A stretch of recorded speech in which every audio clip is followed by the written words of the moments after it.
Hey, Wide Awake family. If you see this, it's your sign to smash that like button. Yes, you listening right now. That way YouTube shows you more amazing stories like this one. We love you all. Now enjoy the stories.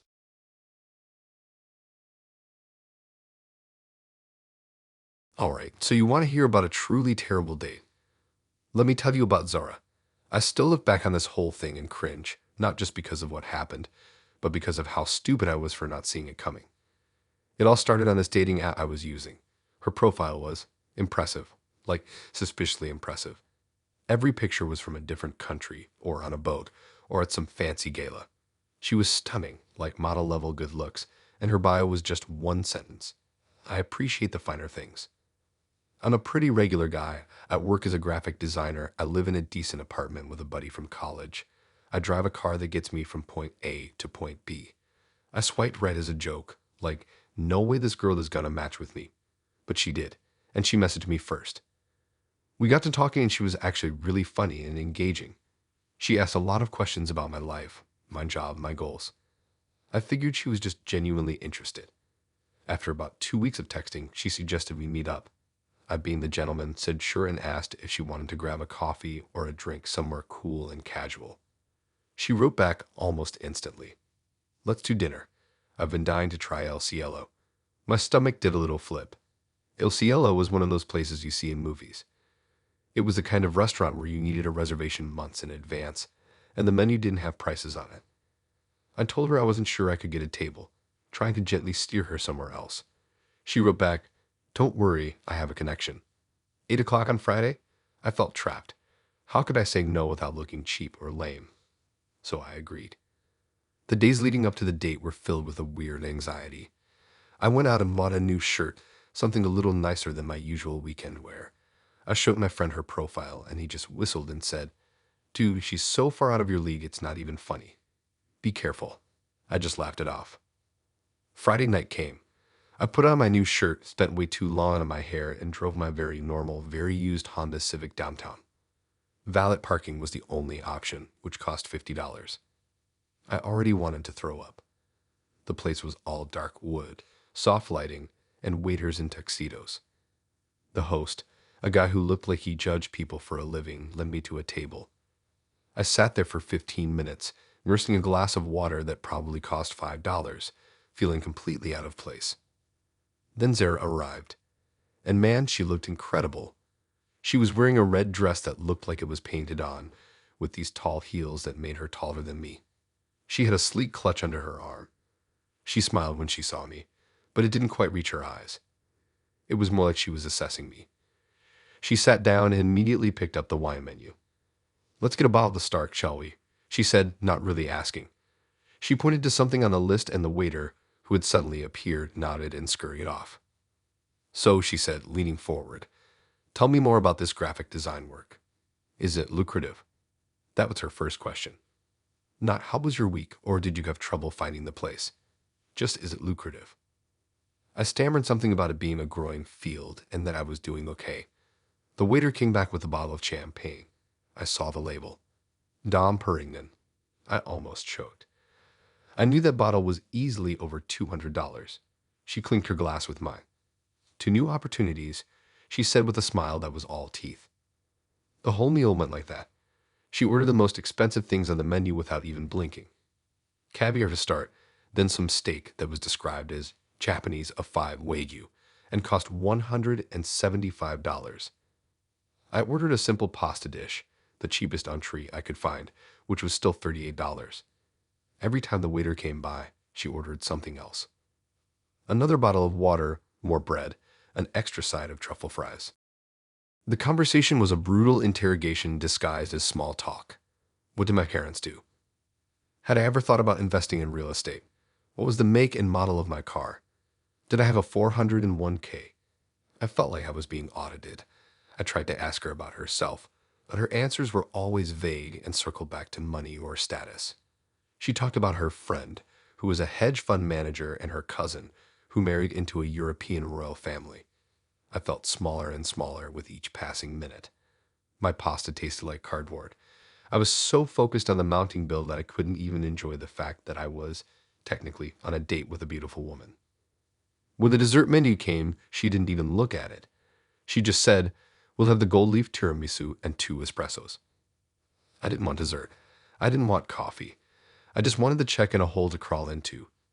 I could feel the weight of this dinner on my credit card, a physical pressure on my chest.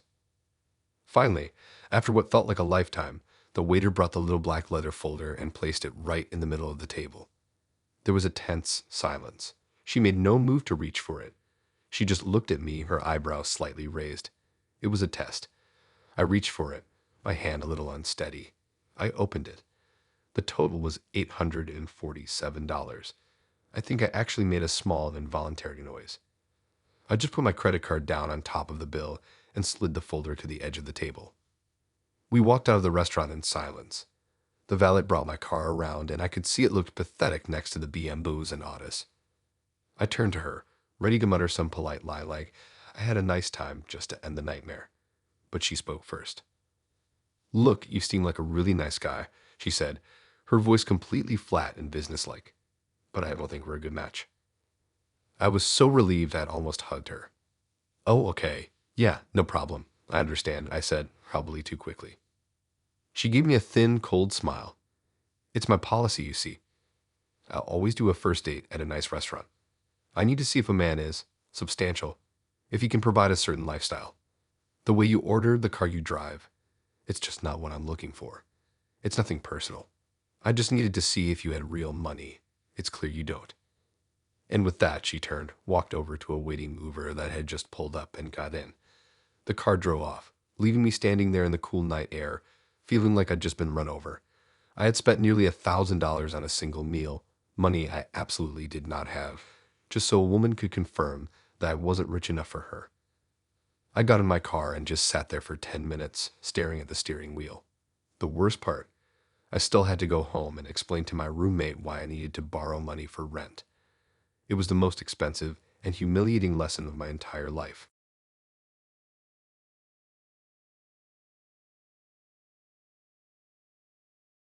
Let me tell you about David.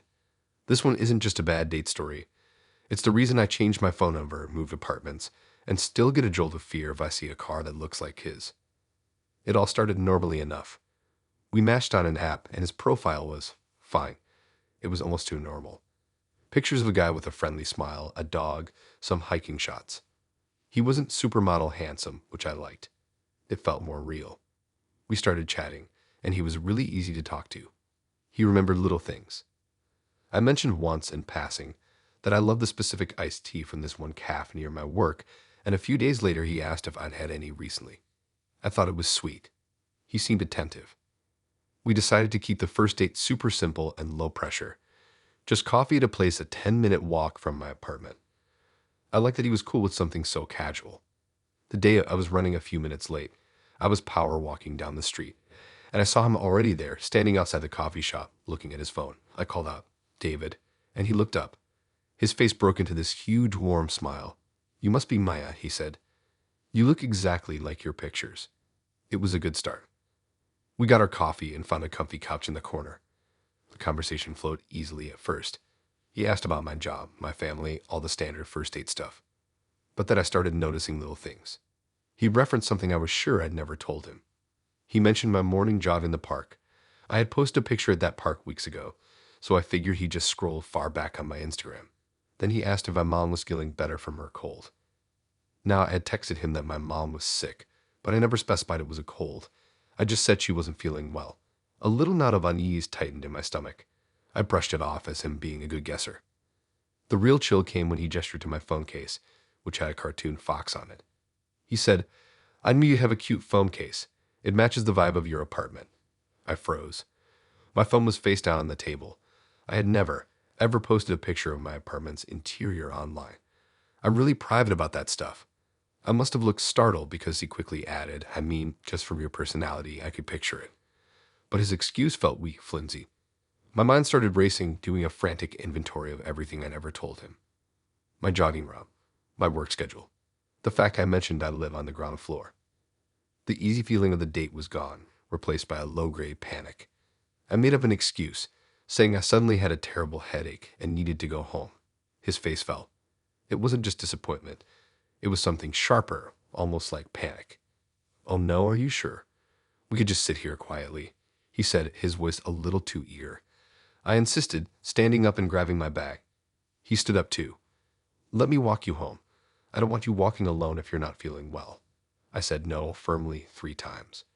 But he just started walking beside me, matching my pace as I hurried down the sidewalk. He kept talking, a nervous, rambling monologue about how much he liked me and how we had such a connection. I wasn't listening. I was just focused on getting to my door. When we turned onto my street, I stopped, dead. "David, thank you. I can take it from here," I said, my voice tight. He looked hurt, like a scolded child. Then he pointed. He pointed to a dusty gray sedan parked almost directly across the street from my apartment's front door. My heart just stopped. "I feel really comfortable here," he said, his voice soft and dreamy. "I've been sitting in my car right there most nights for the past few weeks, just thinking about you, wondering what you're doing. It's become my spot. It feels right." He said it like it was the most romantic confession in the world. My blood turned to ice. Weeks, I thought about all the times I'd taken my trash out at night, all the times I'd stumbled home late from a friend's place, all the times I'd opened my blinds in the morning in my pajamas. I felt naked, exposed, violated in a way I can't even properly describe. I didn't say another word. I turned and literally ran to my front door, my hands shaking so badly I could barely get the key in the lock. I slammed the door shut, throwing all the locks, and leaned against it, my breath coming in ragged gasps. I peered through the peephole. He was still there, just standing on the sidewalk, staring at my door with a sad, confused look on his face. He stood there for a full 5 minutes before finally turning and walking slowly back to his car. He didn't drive away.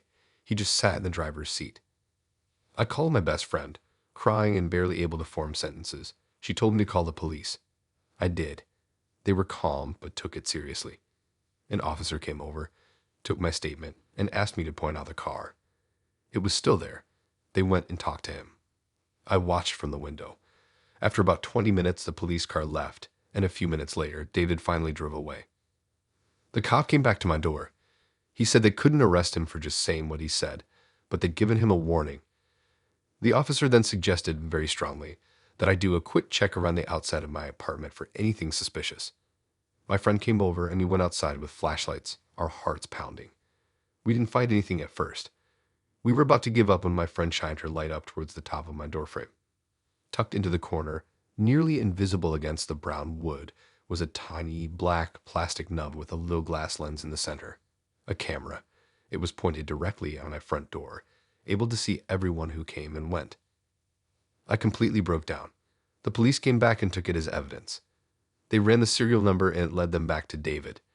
It turned out it wasn't his first offense. He had a previous restraining order for similar behavior. I didn't sleep for days. I stayed at my friend's place, and within a month I had broken my lease and moved to a new apartment in a different part of the city. I still look over my shoulder. I still check my doorframe every single time I come home. That date didn't just ruin my evening. It stole my sense of safety in my own home, and I'm not sure I'll ever fully get it back.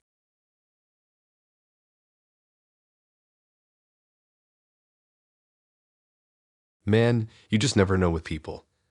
After taking a long break from the whole dating scene because of some seriously weird stuff, my friends finally talked me into giving it another shot. I figured, okay, let's do something totally different this time. No fancy dinners, no quiet coffee shops. I matched with this girl named Emily. Her profile was all about art and nature. She was a sculptor, which I thought was awesome. Her pictures showed her in a studio covered in clay, smiling this really genuine smile. She seemed cool and down to earth. We started chatting, and she was really easy to talk to. She suggested we meet up, and I proposed a barcade downtown. It's a place with craft beer and a ton of old arcade games. She loved the idea, which I took as a great sign. The night of the date, I was actually feeling pretty good. The place was packed and loud, which I liked. It felt safe. The sounds of pinball machines, Pac-Man, and people laughing filled the air. I got there a little early and was playing this racing game when I felt a tap on my shoulder. I turned around and there was Emily. She had this great energy about her. Her hair was kind of wild and curly, and she was wearing a dress with a weird geometric pattern and a denim jacket covered in embroidered patches.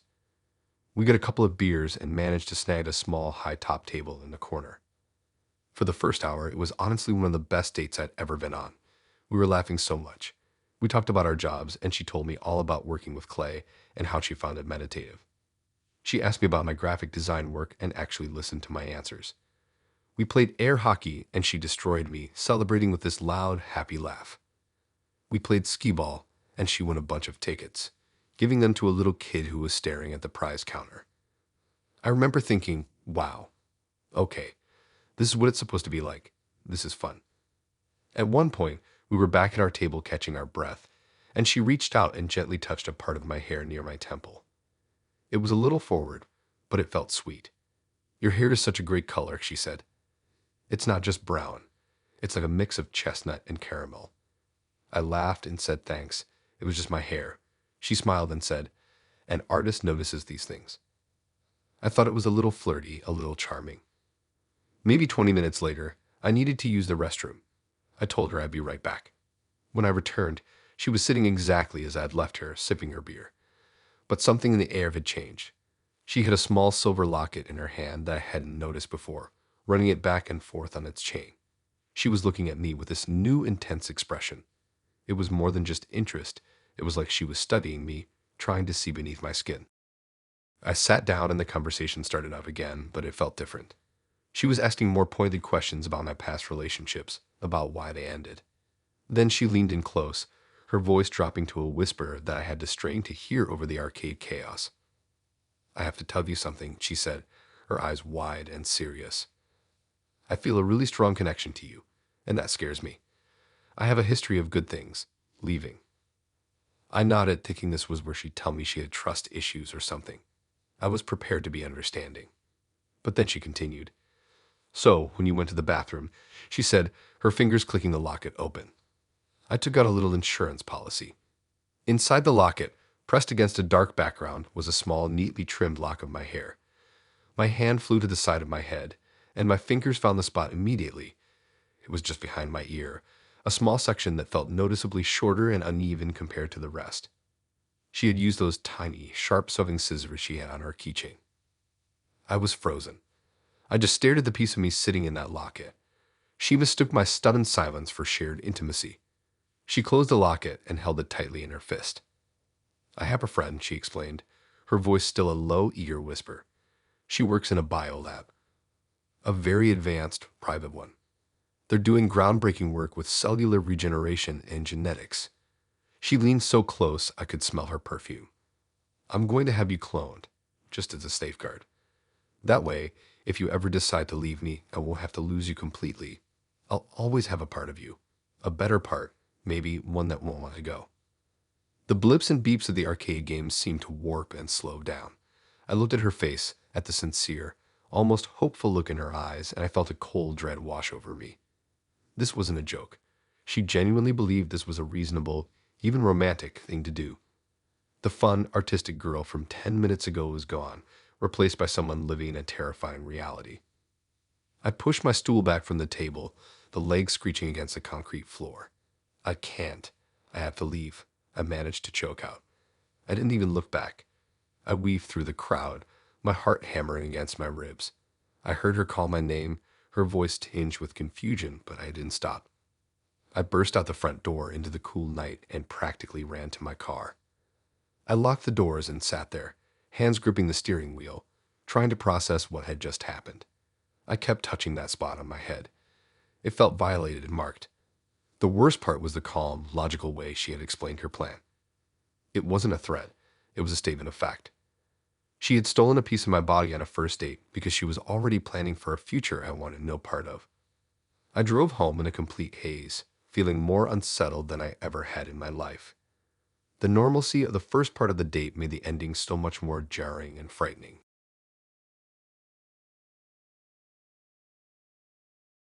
Hey guys, really sorry to interrupt. If you're still listening, then you're enjoying the story so far. And if you are enjoying, then please hit that like button. That's all I ask of you. Thanks so much. Now back to the stories.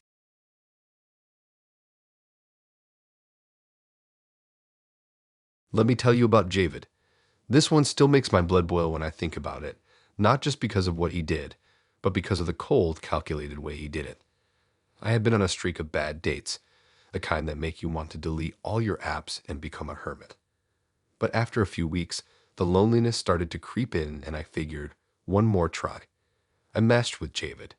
His profile was boring in the best way. Pictures of him with a dog on a mountain at a barbecue with friends. He was a project manager. Our texts were normal, a little flirty, a little funny. He suggested a pub called the Oak Barrel for burgers and beer. It seemed perfect. A casual spot, no pressure, just a chance to see if we clicked in person. I remember driving there, feeling that mix of nerves and hope. I found a parking spot right on the street, a few doors down from the pub.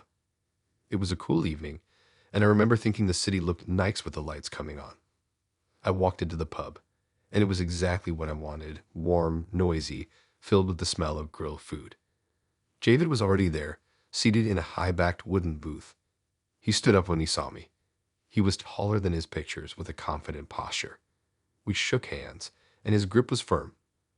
We made small talk about the place, about how hard it was to find parking, all the usual first date chatter. We ordered a couple of local beers and looked at the menus. I decided on the classic cheeseburger and fries. He ordered a steak sandwich. The conversation started off easy. He asked about my job in digital marketing, and I asked about his work managing construction sites. He was articulate and seemed smart, but after a while I started to notice a pattern in his questions. They were all about challenges. He asked me about the most stressful project I'd ever managed. He asked how I dealt with difficult clients. He wanted to know if I'd ever had a serious conflict with a friend and how I'd resolved it. I remember thinking he was just very analytical, maybe a bit too focused on problem solving, but I didn't think much of it at the time. I figured he was just trying to understand my character. Our food came, and it was delicious. We were eating and talking, and he was telling a funny story about a building delay caused by a family of raccoons. I was laughing, actually starting to relax and enjoy myself. He seemed like a good guy, a bit intense, but a good guy. After we finished, the waiter took our plates, and we were just sitting there, finishing our beers. The crowd had thinned out a bit, and it was a little quieter. Javid put his glass down and looked at me, his expression turning serious. "So, I have something I need to tell you," he said. His tone had changed. It was heavier. My mind immediately jumped to the worst. He was married. He had kids. He was moving to another country next week. "Okay," I said, bracing myself. "You know that scratch on your car? The really long one on the driver's side," he said, his eyes locked on mine. I felt a jolt, like a small electric shock. The scratch. It happened about a month ago. I had come out of my gym on a Tuesday evening to find a deep, deliberate scratch gouge all the way from my front headlight to the taillight. It was so malicious. I had been furious and upset for days. I'd had to file an insurance claim and pay a $500 deductible to get it fixed. I had told my friends, my family. I'd even posted about it on social media asking if anyone had seen anything. It felt like a personal attack. How? How do you know about that?" I asked, my voice barely a whisper. He didn't even flinch. "I did it," he said, completely calm. "I keyed your car." The world seemed to slow down. The sounds of the pub, the clinking glasses, the distant laughter, faded into a muffled roar. I stared at him, my brain refusing to process the words. This man sitting across from me, who I had just shared a meal with, and vandalized my property. He had deliberately damaged my car. "You, what?" was all I could manage. He nodded, a faint, almost smug smile on his face. "I did it. It was a test." "A test," I repeated, feeling numb. "Yes," he said, leaning forward slightly, his elbows on the table. "I need to know how a woman handles adversity before I can consider a serious commitment. I need to see her resilience. So I followed you to your gym that night. I waited for you to go inside, and then I keyed your car. I sat in my own car across the lot and watched you when you discovered it." A cold, sick feeling washed over me. He had followed me. He had stalked me to my gym, a place I go to relax and distress. He had watched me as I found the damage, as I got angry and frustrated. He had observed my reaction like a scientist watching a lab rat. I thought about that moment, the surge of anger and violation I felt, and he had been there the whole time, taking notes. "You passed by the way," he continued, his tone shifting to one of approval. You were clearly upset, but you didn't cry or have a tantrum. You took pictures, you made calls, you were practical. You problem solved. That's exactly what I look for. It showed me you have the emotional fortitude for a real relationship. I felt a hot wave of rage and disgust. My hands were trembling. He had caused me genuine distress, cost me a significant amount of money, and invaded my privacy. Also, he could grade my reaction. He saw my life, my property, my emotions, as nothing more than variables in his twisted little experiment. The absolute arrogance was breathtaking. I didn't say a word. I slid out of the booth, my movements slow and deliberate. I pulled out my wallet, took out two $20 bills and a 10, and dropped them on the table to cover my food and drink. I looked him right in the eye. My voice was low and steady when I finally spoke. You are a pathetic and dangerous person. Stay away from me. I turned and walked out of the pub. My heart was hammering in my chest. I walked to my car, the one he had scared, and got inside, locking the doors immediately. I sat there in the dark, gripping the steering wheel, taking deep, righted breaths. The repaired scratch was barely visible in the dim light, but I knew it was there. I felt so violated, so foolish for having enjoyed any part of that date. He hadn't been interested in me. He'd been interested in his own messed up vetting process. It was the most dehumanizing experience of my life.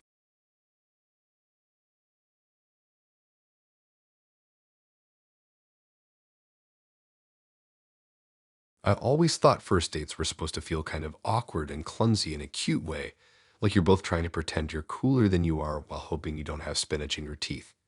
But that night with Lauren started weird before I even sat down, and somehow it just kept sinking into this slow burn feeling that something was seriously off.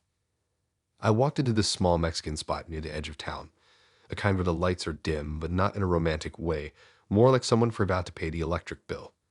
She was already there, sitting in a booth with her hands folded like she'd been waiting not just for me, but for something bigger. I remember thinking she looked normal enough, kind of sporty, hair pulled up, that simple kind of vibe that makes you relax a little. The second I sat down, though, she already knew my drink order. I don't mean like she guessed I wanted water.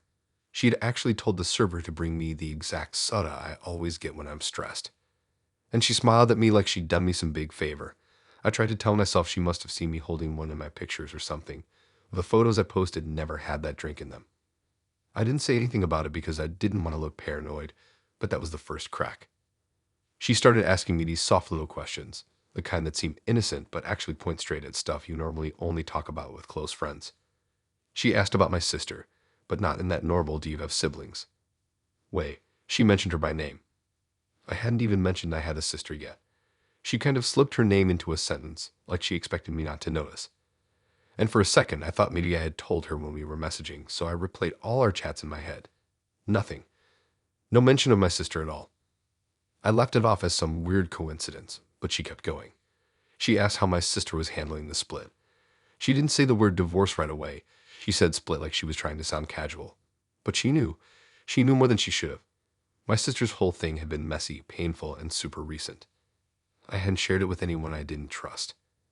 I barely talked about it with people at school. It was that Lauren had opened some file on my life and just started reading it aloud. I tried to steer the conversation somewhere normal. I talked about the menu, the music, anything to drag it back into regular first date territory. But she kept circling back, dropping hints that she knew things that weren't exactly public. Stuff like how my sister didn't want to move out of her old place because she didn't want to leave the garden she made, or how she cried in the parking lot the day the paperwork was final. The kind of things only someone close to her would know. She listed those moments like she'd been there watching. The whole time she kept smiling, like she thought we were bonding over shared vulnerability. It was this calm, almost warming smile, not fake, not forced, just really steady. Too steady. I wanted to ask her how the hell she knew all this, but I didn't want to cause a scene.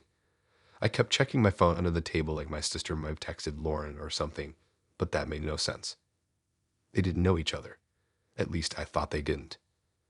The food came and I could barely eat because my stomach was doing that slow roll thing where it feels that it's folding into itself. She kept talking about my family like she was testing how much she could say without scaring me off. She talked about my mom's habit of buying these random candles from supermarket clearance bins. She mentioned my dad's old truck that barely runs. She even talked about the dog we had when I was a kid, down to the little spot near his tail. I hadn't posted any of that online. None of it. At one point, she mentioned a dish my sister made during the final week with her ex, like she'd been watching from another room. Her voice didn't even waver. It was as plain as telling me the weather. I felt this sort of heavy fog forming around the table, the kind that creeps up behind you before you realize anything's wrong. I kept trying to convince myself she must have guessed some of it, or maybe she mixed me up with someone else, but the details were too sharp, too exact. I excused myself and walked to the bathroom just to get a breath. I stared in our reflection for a solid minute trying to figure out if I should leave right then or just get through the dinner and be done with it. I even checked my pockets like somehow the answers were hidden in there. When I came back, she was sitting there with her elbows on the table, watching the doorway like she expected me to return exactly at that moment. And when I sat down, she didn't even blink. She leaned forward like she'd been waiting to give me the final piece of whatever puzzle she was building. She told me she cared about understanding people before getting close to them. She said she liked to make sure she wasn't wasting time. I could feel my pulse striding through my neck, slow but way too loud. And then she said something like, sometimes you have to learn about someone from the outside first. From their world. From their circle. She didn't say how she did it, or what she did, or how much she had actually dug through. She just sat there, fingers tapping the edge of her glass, staring at me like she was waiting for approval. I ate 2 bites of my food and told her I had to get home early because I had stuff to finish. She didn't look disappointed. She looked almost satisfied. She told me she already figured I'd cut out a little early because I usually don't like staying out too long on weeknights. I had never told her that either. When we walked outside, she didn't try to hug me or anything. She just said she had a good time, and then she walked down the street without looking back. I got into my car and just sat there for a while, trying to understand how she knew so much about me, about my family, about things I hadn't even told people I'd known for years. I didn't message her after that, and she didn't message me either. It was like she'd already learned what she wanted.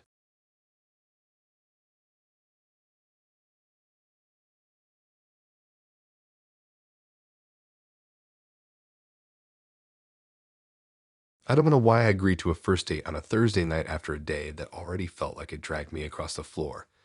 But Ryan had this easy way of texting that made him seem like the kind of guy who cracked jokes in class and didn't take anything too seriously. His messages felt quick and loose, like he typed them while walking or eating chips. So I figured whatever, a late dinner at a little diner near the edge of town wouldn't kill me. It had those neon lights that buzz quietly and make everything feel like it's happening inside a dream. The place looked like the kind of spot old people meet at 6 in the morning, but at night it has its own weird charm. I got there first and picked a booth near the big window. I kept tapping my foot without meaning to, watching cars roll by with that slow crawl you only see on weeknights. When Ryan walked in, he looked different from his photos. Not bad different, just softer, like he was still half asleep. He had his hoodie pulled tight around his face, even though it wasn't cold, and he kind of shuffled like he'd grown too tall too fast and still wasn't used to his legs. But he smiled when he saw me, and it felt normal, like we could maybe hit it off. At first, it wasn't terrible. He sat down across from me and talked about small stuff like school and the weird customers he saw at the grocery store where he worked.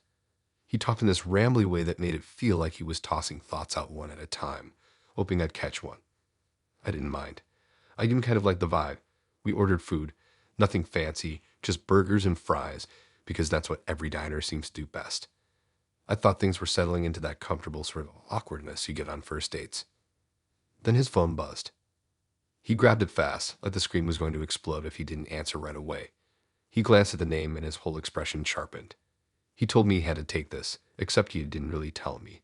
He just sort of nodded to himself, slid out of the booth, and answered the call while still half bent over the table. He was whispering at first, pacing near the jukebox, rubbing his forehead like he was trying to erase it. I tried not to look like I was watching, but it was kind of impossible not to. The pacing turned into these slow circles, and then the whispering turned into louder breaths. Then he slumped against the wall like all the strength got sucked out of him. I kept glancing at the waiter, who looked just as confused as me. People in the diner were pretending not to stare, but of course they were all listening. It's the kind of place where you can hear a spoon drop from across the room. Ryan suddenly raised his voice, not yelling exactly, but sharp enough that 2 people at the counter turned around. He kept saying stuff in a panicked tone, and I couldn't hear every word, but I picked up enough to get the picture. His mom was telling him he had to be home earlier than he wanted, and it wasn't like he lived miles away. He lived maybe 10 minutes from the diner tops. But the way he reacted, you'd think she told him he had to move to another country. His voice cracked in this really raw, childlike way, the kind that hits you in the chest, because it sounds like someone breaking mid-sentence. He crouched down for a second like he needed to sit but couldn't find a chair. He kept running his hand through his hair so hard I thought he was going to rip it out. I didn't know what to do. I couldn't exactly stand up and go over to him. It was a first date. I didn't know him well enough to step into whatever family drama he was having right there in public, so I sat there like an idiot looking at my fries and pretending this wasn't happening. He kept going, his voice wavering and tripping over itself. The whole thing stretched on forever, at least 20 minutes, maybe longer. I kept checking the time because the silence at the table felt like someone was sitting on my chest. The food was already getting cold and soggy. I thought about leaving for a minute, but it felt too harsh, and besides, I wasn't sure if he'd notice or if that would cause an even bigger scene. So I just waited, staring at the cracked vinyl seat across from me and wondering how this night managed to go sideways so fast. Finally, he hung up, but he didn't come back right away. He sat at one of the empty tables near the door and put his head down on his folded arms like he needed to calm down before facing me again. People were whispering, trying to act like they weren't, but the diner wasn't that big. Someone shuffled past to use the restroom and did that awkward half smile at me like I was supposed to explain what was happening. I wanted to laugh, except none of it was funny. When Ryan eventually walked back to the booth, he looked wiped out. His face was red around the eyes like he'd been rubbing them for too long. He slid into the seat across from me and kept staring at the table instead of my face. He didn't apologize. He didn't say anything. He just sat there breathing in this uneven way, almost hiccuping. I didn't know what to say either. I mean, how do you casually jump back into conversation after someone melts down in the corner of a diner because their mom wouldn't extend their curfew? The air between us felt thick and strange. I poked at my food just to give myself something to do. Ryan took a sip of his drink and wiped his sleeve across his face like he was trying to scrub the whole moment out of existence. After a few minutes, he muttered something under his breath that I couldn't catch, but it sounded like he was talking to himself more than to me. Whatever he said didn't change anything. The night was already done. And then, like it was the most natural thing in the world, he pulled out his keys and set them on the table. He didn't look at me while he did it. He just kind of nudged them to the side and said he needed me to drive him home. He didn't ask. He didn't explain. He just said it like it was the clear next step, like it made total sense after everything that had happened. He said he wasn't allowed to drive when he was emotionally overwhelmed. His words, not mine. I stared at him for a second, trying to wrap my head around the request. We weren't close. I had never even been in his neighborhood. The whole thing felt surreal, like I was suddenly responsible for him, even though I barely knew him. Part of me wanted to refuse, but he looked so drained and small that I couldn't bring myself to make him walk home. So I agreed, even though my brain was screaming that this date had crashed and burned ages ago. We walked out to my car, and he climbed into the passenger seat without hesitation. He sat very still, hands folded tightly like he was bracing for something. I pulled out of the parking lot, the neon lights reflecting on the hood like smeared colors. The drive was quiet, except for him sniffling every so often. The roads were empty and weirdly peaceful, which only made everything feel more uncomfortable. I kept thinking about how I'd imagined this date going so differently. Like maybe awkward jokes were born in conversation, not this wild emotional roller coaster. When we got to his house, he didn't say thanks. He didn't even look at me. He got out of the car, walked straight to the front door, and went inside without glancing back. I watched him disappear behind the screen door. Then I just sat there with the engine running, trying to figure out how one night had turned into such chaos. I didn't text him after that, and he didn't text me either. I don't think he even realized how strange the whole thing was. Maybe this was normal for him. Maybe it wasn't. I never found out.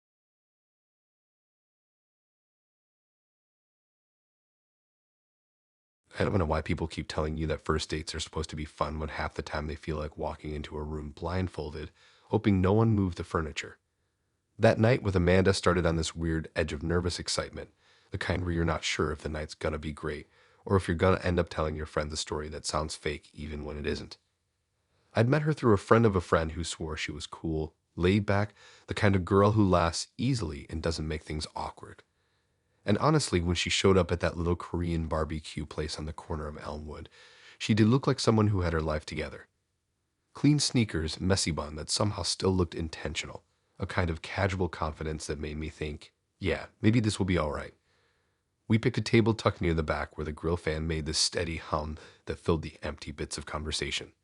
It wasn't a fancy place or anything, but it smelled good in that comforting way, like you're about to ruin your shirt but you don't really care. Amanda kept glancing around like she had been there before, maybe a lot, and she smiled this easy smile when she sat down across from me. It made me relax a little. Things were actually fine for the first 20 minutes. She talked fast, but not annoyingly fast, mostly about school or her dog, how she tried making her own candles, but kept lighting the wick wrong. Nothing crazy, nothing weird. I kept thinking, wow, maybe this is finally one of those normal nights people keep promising me exist. We ordered a bunch of stuff for the grill, and while we waited, we talked about random stuff like movies and how she thinks every show goes downhill after the third season. My phone buzzed in my pocket then, and without thinking I took it out and put it on the table. It wasn't anything private, just a friend asking if I wanted to meet up that weekend. I answered quick and set the phone down again. I didn't even notice the way she looked at it at first because I was too busy making sure I didn't accidentally burn the meat. A few minutes later, I felt my stomach twist, not like a warning, just like something telling me I needed a second. Maybe it was the smoke or the nerves or the fact that I downed my drink too fast. So I told her I was gonna head to the restroom for a moment. She nodded, totally chill, and I didn't think twice. The restroom was small and kind of dim, but I splashed some water on my face and tried not to look like a sweaty mess. I took maybe a minute, 2 at most. I wasn't trying to ditch her or anything. I was actually kinda excited to get back to the table because things were going pretty well. But when I walked back out and rounded the corner, I saw her lean over the table in this quick, guilty-looking motion, like she just dropped something. Except she wasn't dropping something. She was putting my phone down. My phone. The one I left on the table for literally 2 minutes. She straightened up so fast it was like she'd been caught doing something illegal. She smiled, wide but nervous, and said something about checking the temperature of the grill. Except her hands weren't near the grill. They were hovering near my phone like she didn't know where to put them. I sat down slowly. I didn't say anything right away because my brain was still processing what I saw. I picked up my phone, acting casual, but my thumb was already swiping to check if anything looked off. And it did. The photo app was open. Not only open, but sitting on a random picture halfway through my camera roll. And I don't mean the front-facing ones or the ones you post online. I mean the private stuff. Random pictures of my room, my brother making dumb faces, screenshots of stuff I didn't want other people reading. The kind of pictures you take and forget, but definitely do not want someone scrolling through. I stared at the screen and my heartbeat did that slow thump that doesn't feel like nerves. More like this heavy weight dropping straight through your ribs. I didn't want to accuse her without being sure, so I checked the recently read section. 3 pictures were marked as read just minutes before. I hadn't touched those today. I looked at her and she was adjusting her napkin like her life depended on it. She didn't look angry or embarrassed. She looked focused, like she was waiting to see what I'd do next. Like she wanted to see if I'd confront her or pretend I didn't notice. It felt like a test, except I never agreed to take one. I asked her really calmly if everything was okay while I was gone. She nodded too fast. She didn't even try to come up with a better lie. She just said everything was fine and reached for her drink. Her hand shook a tiny bit, enough to make the ice shift. That was when everything started feeling off. Like the whole restaurant was suddenly too loud, the fan too strong, the lights too bright. I kept replaying that moment in my head, the way she snapped her hand back from my phone, the way she tried to smile like nothing happened. I didn't want to accuse her out loud because the idea of causing a scene made my throat tighten. So I tried to finish the food, but everything tasted weird now, like the whole meal had gone cold. The conversation stalled. She kept giving these short answers, like her brain wasn't in the room anymore. At one point, she asked a question about my family, but it was too specific, the kind of thing she couldn't have known unless she'd gone deep into my images. She asked about a picture of my cousin's birthday party, the one I'd read after she opened it. She mentioned the balloons from the picture even though I'd never talked about it. I felt my palms start to sweat. I kept nodding like I was fine, but my mind was racing through every picture she might have seen. Some were harmless, sure, but others were personal. Stuff I never wanted someone to see, especially not someone I barely knew. I tried to eat a few more bites just to look normal, but the silence between us stretched so thin it felt like it might snap. She watched me in this strange way, not creepy exactly, but observant. Like she was studying me, like she was trying to see what I looked like when I lied or got nervous. I wasn't sure if she expected me to call her out or act like nothing happened. So I did the one thing that felt possible. I wrapped up the night early. I told her I had to get up early the next morning, which wasn't true, but it was the only excuse I could think of without sounding suspicious. She didn't argue. She didn't look surprised. She just nodded, almost like she expected it. We walked outside together, and the cold air felt like stepping out of a too warm room. She hugged me quickly, barely touching me, and said she had a good time.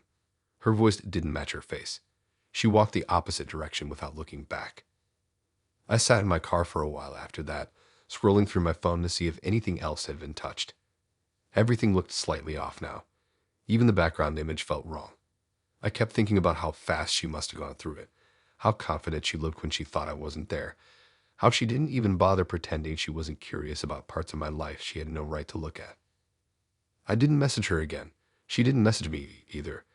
It was like we both silently agreed to drop off the face of each other's world.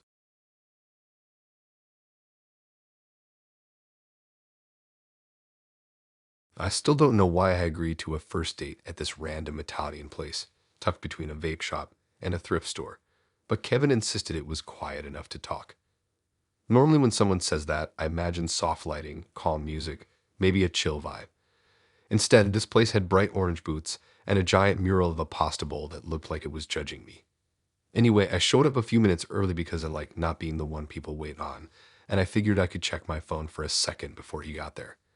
The place smelled like garlic bread and cleaning spray, and the room was almost empty except for this older guy at the counter arguing about a coupon.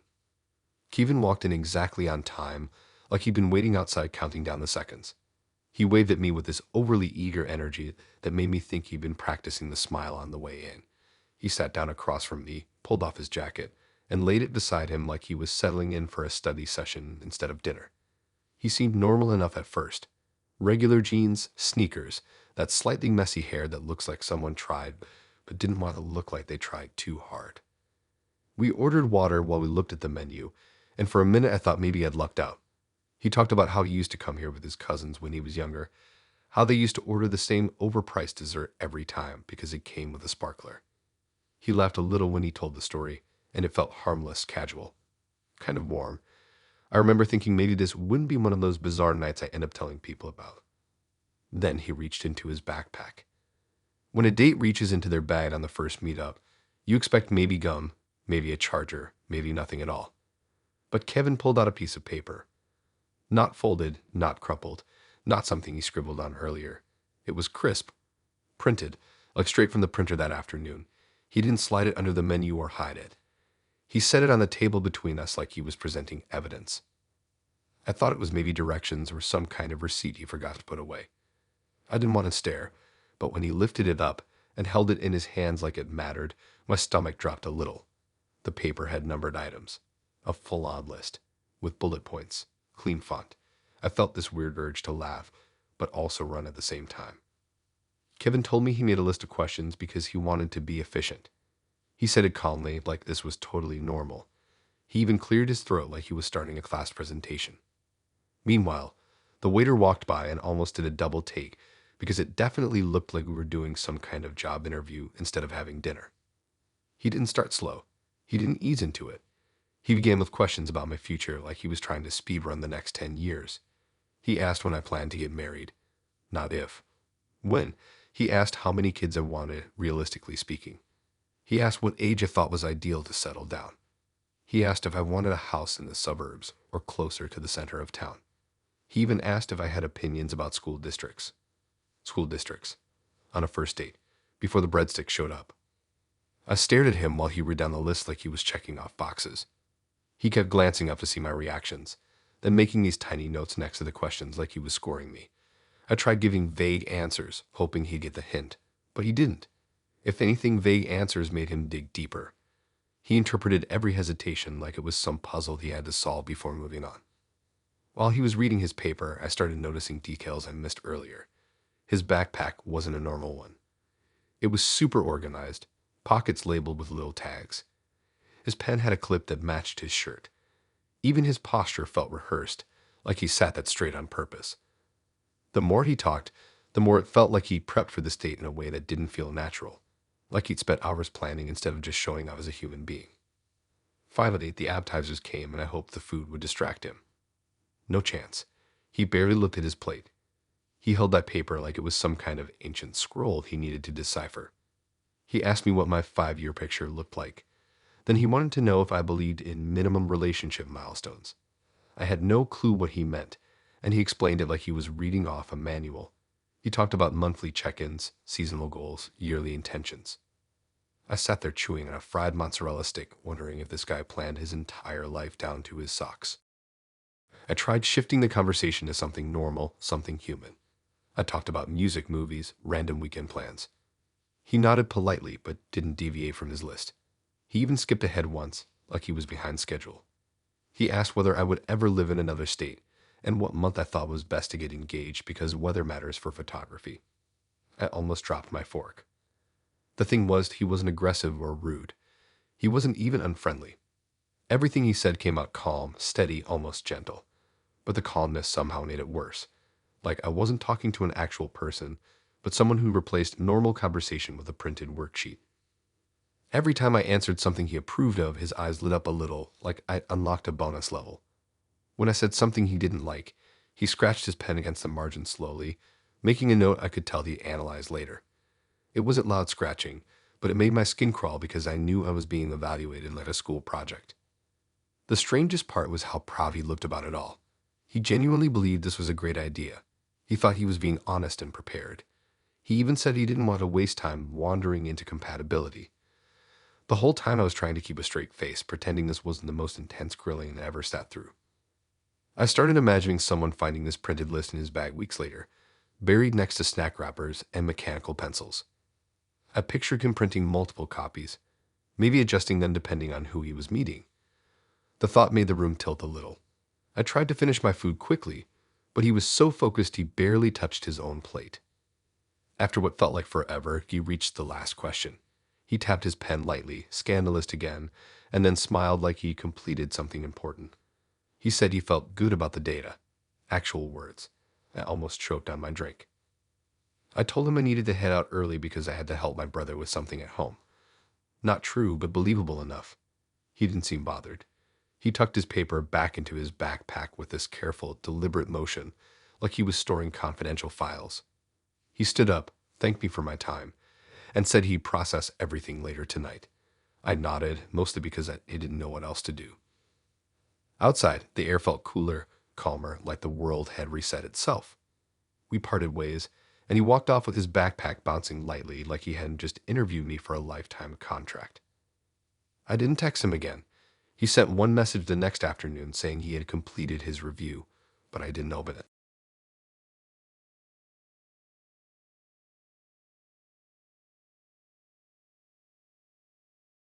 I swear I wasn't even planning on going out that night.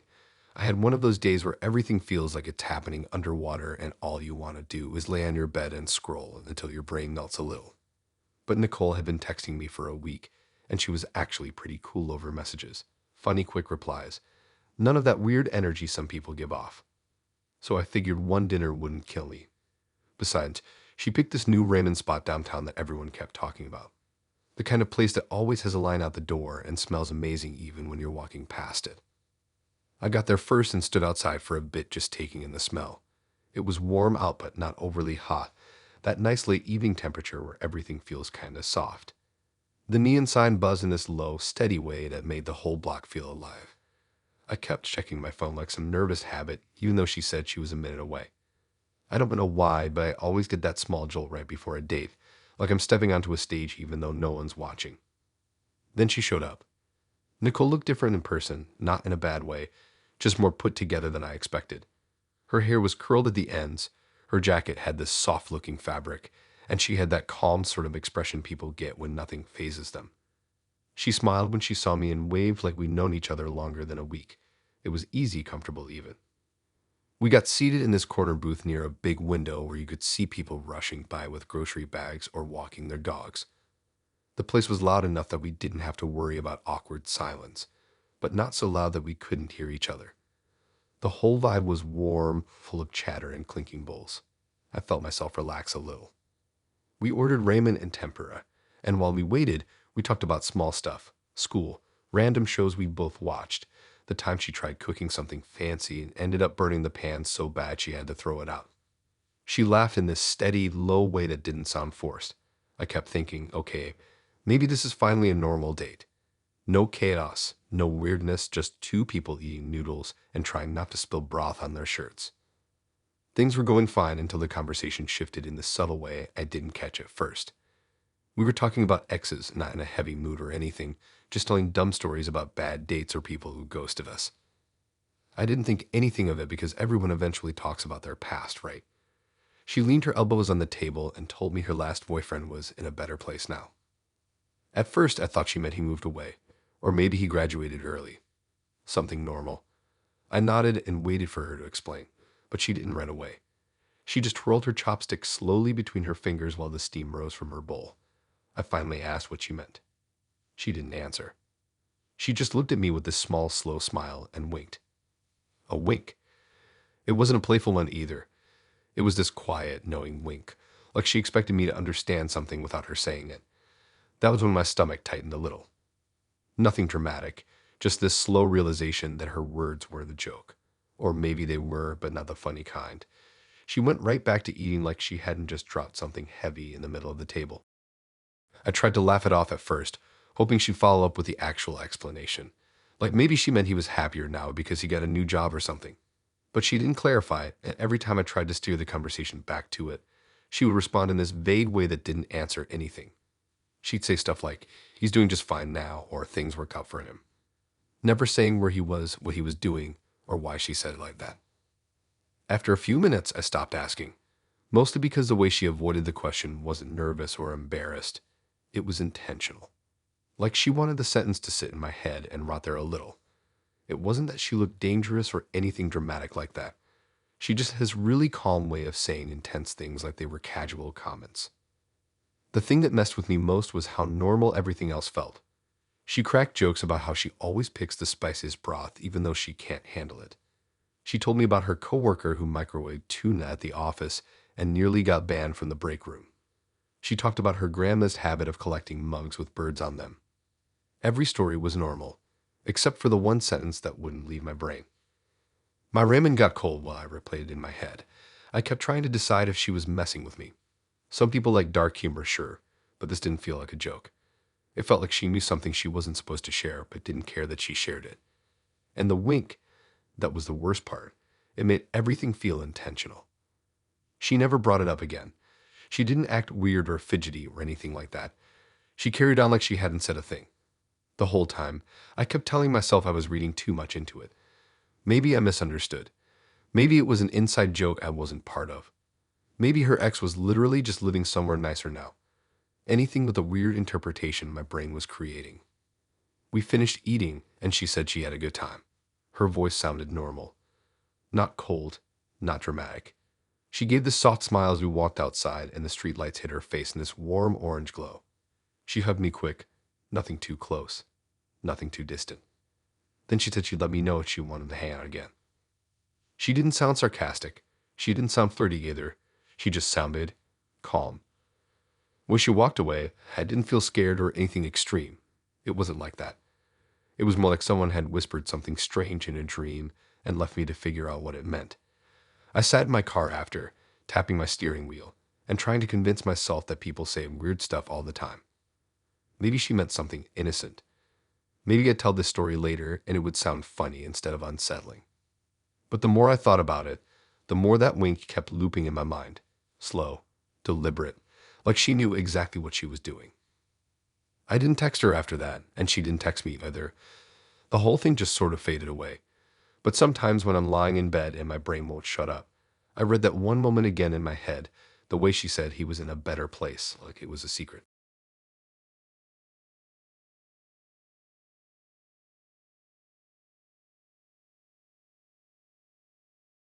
Before I even got out of the car that night, I remember sitting there with my hands on the wheel, watching the little lights strung across the outside of the restaurant flicker like they couldn't decide whether to stay on.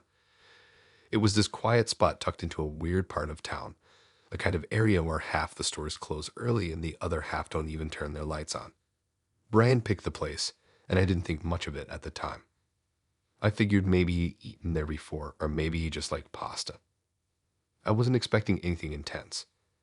I thought it'd just be one of those calm, kind of boring first dates where you at least get decent food out of it. He texted me right as I parked, saying he was already inside, so I walked up the little ramp, pushed open the door, and got hit with this wave of garlic and butter and something smokier underneath it. The restaurant itself looked old in that cozy way, like it hadn't changed in years. The walls were this faded green, the chairs walled a tiny bit, and the lights hung too low over the tables so everyone's face had this soft shadow under their eyes. Brian was sitting in a booth near the back. He waved me over with this big smile that made his whole face light up. He looked normal, calm, maybe a little too excited, but not in a weird way. I sat down across from him, and he said he'd already ordered drinks because he didn't want to waste time. I didn't mind, though I did think it was a little fast, but he seemed harmless enough. We started talking about random stuff, the usual first date warm-up. He asked about my classes with my brother, what movies I liked.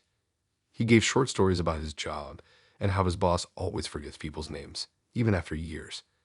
Nothing felt off in the beginning. He was a bit intense, sure, but lots of people get wired on first dates. I noticed him glancing around the restaurant every few minutes. At first, I thought he was just taking in the room or checking the time. Then he started bringing up little facts about the place. How the bread used to be free before the owner changed the menu. How they used to have this dessert he still missed. How they never fixed the squeaky bathroom door, even though it's been like that forever. It was weird how much he knew, but I figured he must have come here a lot. The waiter brought our food pretty fast, and it smelled amazing. For a second, I got distracted by how good everything looked. But then Brian leaned forward, resting his elbows on the table, and said something that made me blink a few times because I wasn't sure I'd heard him right. He said the last time he was in this restaurant, his ex-girlfriend agreed to marry him. I froze for a second. Not because he mentioned an ex, but because he said it so smooth and casual, like he was pointing out where the bathroom was. I thought maybe he meant they'd had that talk here or something less dramatic. But he kept talking. He said she'd said yes right at this table. Not just in this restaurant. Not in this section. This exact booth. I glanced down at the seat under me like it might suddenly give me clues to whatever the hell he was implying. The vinyl was cracked in one corner. The table had these little chips on the edges, and the napkin dispenser leaned slightly to the left. It didn't feel like a place someone would pick for something life-changing. Maybe that was the point. I didn't know. I tried to act normal, nodding a little, taking a bite of my pasta, even though my appetite had basically disappeared. Ryan wasn't emotional or upset while he talked. If anything, he looked kind of proud, kind of nostalgic. He said he hadn't been back since that night, but he'd been thinking about it a lot lately. He said he wanted to reclaim the space. Those were his exact words. Reclaim the space, like the booth had some kind of haunted energy he needed to refresh. He didn't say it with any dramatic flair either. He just said it like it was a logical thing people do. I sat there chewing a piece of garlic bread, nodding slowly, trying not to choke on the fact that I was apparently sitting in someone's old proposal booth. I kept waiting for him to explain more, like maybe the breakup was recent, or maybe he had some emotional attachment he was trying to work through. But the more he talked, the less sense anything made. He said he didn't think his ex appreciated the moment enough. Not the relationship, not the proposal, not the place. He talked about how much effort he put into planning it, how he chose this restaurant because it was simple and honest. The way he said it made me feel like he was expecting me to agree or validate something I didn't even understand. As he rambled, I noticed little things. The way his fingers tapped the table when he mentioned her. The way his eyes drifted to the doorway like he half expected someone to walk in. The way he kept straightening the silverware on his side of the table. All these tiny habits that didn't feel relaxed or casual. They felt like he was replaying something in his head and trying to rewrite it right in front of me. I tried to steer the conversation into safer territory, movies, hobbies, anything, but he kept looping back to the past. He talked about how long he waited for her answer, how he planned this whole speech, how she cried, but he couldn't tell if they were good tears. He talked about their last big fight and how it happened right outside in the parking lot under the big flickering street lamp. He pointed out the exact spot through the window like he was showing me a landmark. I sat there nodding slowly, my brain screaming that this was way too much information for a first date. I didn't want to be mean or blunt, so I kept my reactions small, hoping he'd move on. But he didn't. He kept talking about how this dinner with me felt like a second chance to reset the room, like I was helping him scrub out whatever memory was stuck in the air. He said it softly, in this sort of grateful tone, but it still made my stomach twist. I tried to finish eating, even though the food suddenly tasted like cardboard. Every time I took a bite, he'd tell another detail I didn't want. Like how he almost brought a ring tonight, not for me, but for symbolic reasons. He said he changed his mind last minute. I honestly didn't know what to say to that, so I just kept sipping my drink and looking at the decorations on the wall like they might help me escape. When the waiter brought the check, Ryan grabbed it before I could even reach. He smiled at me like the night had gone perfectly. He said he felt lighter now, like something had been lifted. When we stood up from the booth, he touched the back of the seat gently, almost like he was thanking it. I pretended not to notice. We walked outside together, and the night air felt too cold on my face, like I'd stepped out of a weird alternate reality. He asked if I wanted to do this again sometime. He looked hopeful in this strange, glowing way. I didn't want to hurt him, but I also couldn't picture myself sitting in that booth ever again. I told him I'd let him know once I saw on a schedule. He didn't seem upset. He just nodded and said he understood. When I got in my car, I sat there for a solid minute gripping the steering wheel, staring at the restaurant door like something might follow me out. Then I started the engine and drove home with the windows cracked, trying to shake off the feeling of being someone's emotional stand-in for a moment I had nothing to do with. He texted once the next day saying he had closed a chapter. I didn't reply.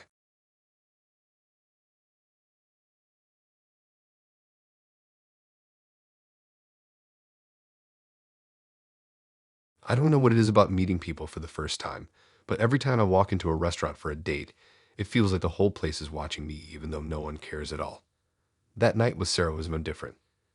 I remember stepping into this dim little bakery cafe she picked, the kind of place that had warm lights, fake plants hanging from the ceiling, and a giant chalkboard menu written in handwriting so fancy it looked like someone spent hours on it. The air smelled like sugar and roasted coffee beans and something baked with cinnamon. Usually that smell is comforting, but that night it felt a bit too thick, like the sweetness was settling on my skin. I spotted Sarah right away. She waved from a table near the window where the outside street lamp cast this pale gold glow across her face. She looked friendly enough, bright eyes, warm smile, hair pulled back in a low ponytail. She wore this cute little sweater that made her look approachable. I remember thinking she seemed normal, calm, maybe even a little shy in a sweet way. I sat down across from her and she laughed nervously, saying the place was her favorite spot in town.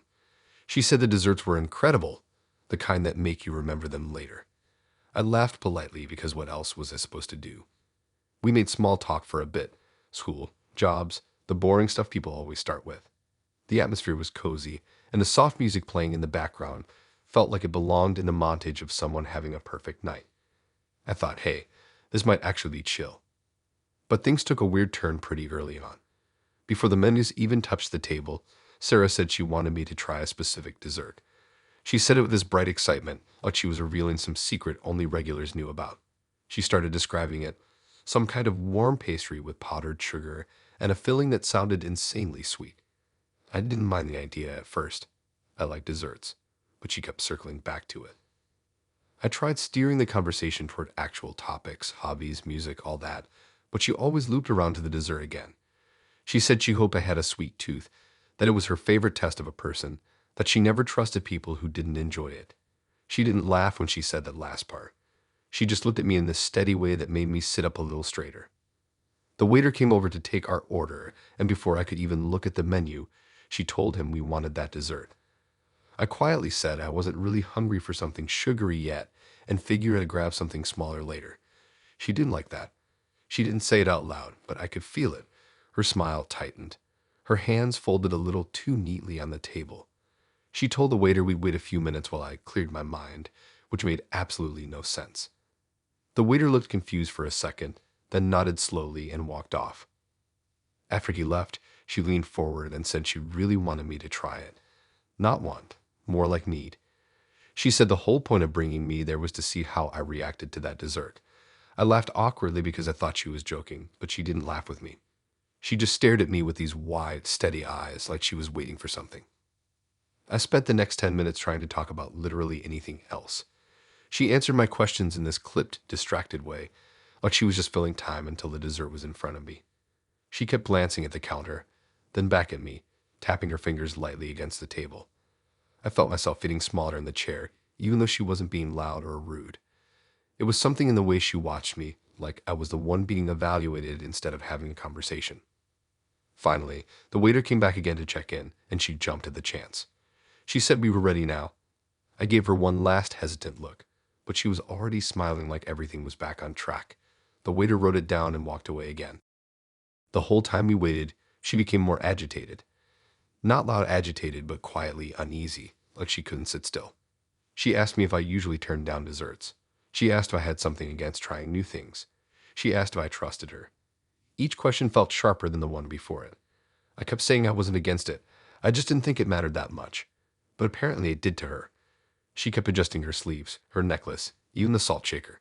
She couldn't stop moving her hands. When the dessert finally arrived, she straightened up so fast it startled me. She looked at the plate like it was something sacred.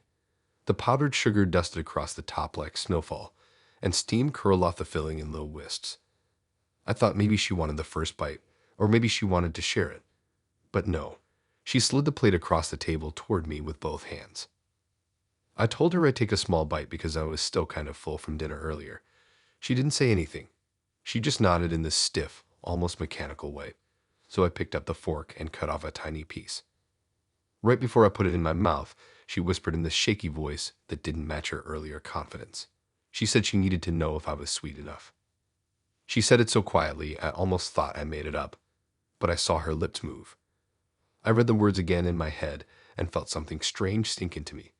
My hand froze halfway to my mouth. The whole room felt smaller for a moment. People around us were talking and laughing, silverware clinking, music playing softly, but somehow none of that sound reached me. It was just her eyes staring at me like the dessert was some final test, and she already knew the outcome. I put the fork down slowly. I told her I didn't understand what she meant. Her smile didn't fade, but her eyes lost that brightness. She tilted her head slightly, like a teacher waiting for a student to figure out an answer. She told me again, calmly, that she needed to know if I was sweet enough. Same words, same tone, like I should have already known what she was talking about. I didn't take a bite. I pushed the plate slightly back toward her and said I wasn't in the mood for dessert anymore. She stared at it like she couldn't believe it. Then she looked at me, and something behind her expression shifted, not angered exactly, and not disappointment either. It was something quieter, colder, like the moment had been wasted. We sat there for a few awkward seconds before she said she was ready to go. She stood up, grabbed her purse, and didn't even wait for me to get out of my seat before she started walking toward the door. I followed, not wanting to leave the unfinished dessert sitting there like a weird symbol. The air outside felt cooler, clearer, almost like stepping out of someone else's confusion and back into my own head. She didn't look at me when we reached the sidewalk. She said she'd text me later. She didn't. I didn't either. I still think about that dessert sometimes when I walk past bakeries. Not because I wonder how it tasted, but because I can still hear her voice saying those words in that strange whisper.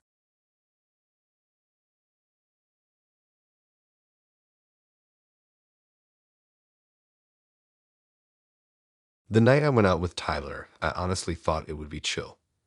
One of those simple, predictable dates where you grab food, talk about boring stuff like pets and movies, and then both pretend you'll text each other later. The kind of night you walk away from thinking, well, at least the fries were good. I didn't expect anything crazy. I definitely didn't expect the dude to treat me like I was applying for some kind of life contract he prepared months ahead of time. He picked this diner a few blocks from where I live, one of those shiny chrome places with giant windows and a glowing sign that flickers because the owner refuses to fix it. Inside smelled like coffee that's been sitting too long and pancakes that never stop being made. It was loud in a comforting way. Forks clinking, milkshake machines humming, people chatting with their mouths full. I remember thinking it was a perfect spot because it was busy enough to avoid awkward silence, but not too loud to actually talk. Tyler was already sitting in a booth when I walked in, wearing this black jacket that looked like it was trying way too hard. He waved at me with this confident grin like he already knew how the night was supposed to go. I slid into the seat across from him, and he complimented my jacket before I even got settled.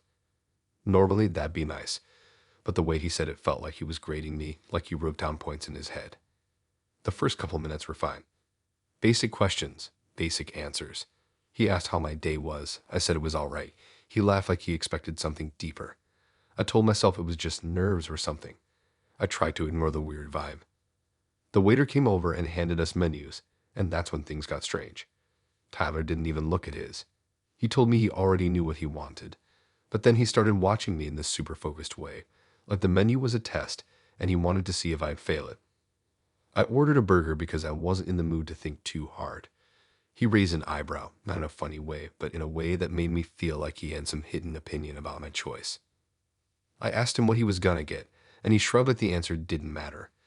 Then he said something about how he likes to see what other people choose first. He said it like it was some wise strategy.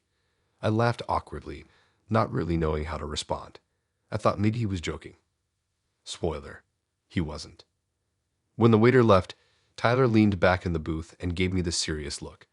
Then he started talking about how he believes in tough love vetting. That's what he called it. Tough love vetting. Like dating him meant going through some kind of filter system. I swear he sounded proud of it, like he invented something important. He said he didn't want to waste time on someone who wasn't ready for a future. He talked about being efficient and direct and bold. He said people were too soft nowadays and needed someone to tell them the truth.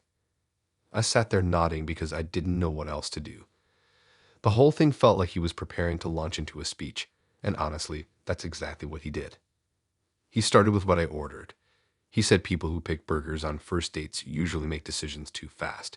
He said fries show a lack of imagination. I didn't even know what to say because how do you respond to something that weird? He didn't pause long enough for me to try it anyway. He moved on to my job next, talking about how my career path didn't seem ambitious enough for where he wanted to be long term. He talked about how he needed someone who could grow with him, whatever that meant. I tried to laugh it off, tried to steer the conversation back to something normal, but he kept going. He didn't raise his voice or act angry, which honestly made it worse. He was calm, collected, like he was reading from a list he prepared earlier in the day. He said my laugh was too loud. He said my posture wasn't confident enough. He said I seemed like the type of person who avoided conflict, and he didn't respect that. It wasn't even mean in a normal way. It was this weird controlled critique, the kind someone gives when they think they're doing you a favor. He talked like he was helping me become a better version of myself, except I never asked him to. I didn't even know him well enough for him to have opinions on anything about me. Our food came, and he didn't even look at his plate. He kept watching mine. Each time I took a bite, I could feel him evaluating me. He started going off about how people reveal their true selves and how they eat.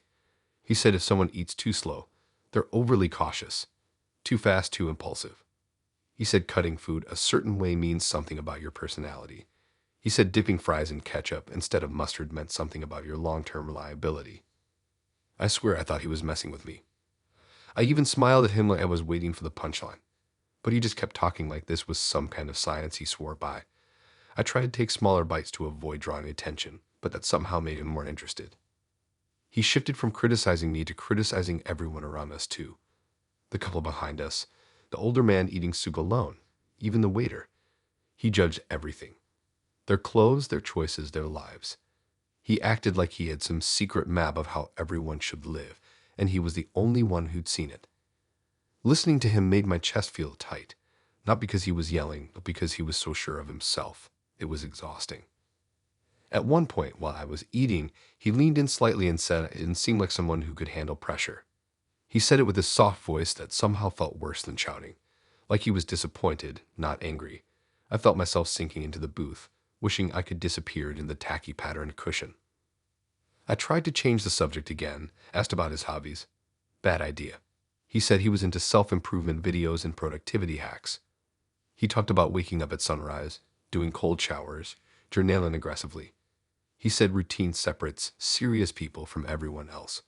He talked that life was a competition, and he was grading us all. I glanced at the clock behind him, watching the minutes crawl by like they were stuck in syrup.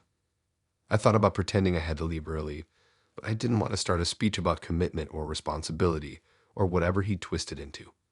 So I ate my food, nodded, and tried to breathe through the weird knot in my stomach. When the check came, he didn't let me reach for it. He said paying was a test too. He said he wanted to see if I'd insist or let him take over. He said I failed because I didn't argue. I told him I didn't think paying for a meal was that deep. He shook his head like I didn't understand anything. We walked outside, and the cold air hit me like a reset. He looked at me with this confident expression like he decided something important. He said he thought we could work if I fixed a few things. He said he'd be willing to guide me. I told him I didn't think it was a match. He looked genuinely confused, like the idea hadn't even crossed his mind. Then he shrugged, said not everyone can handle his style, and walked off without a goodbye. I went straight home, sat on my bed, and read the whole night back in my head because I couldn't believe it actually happened.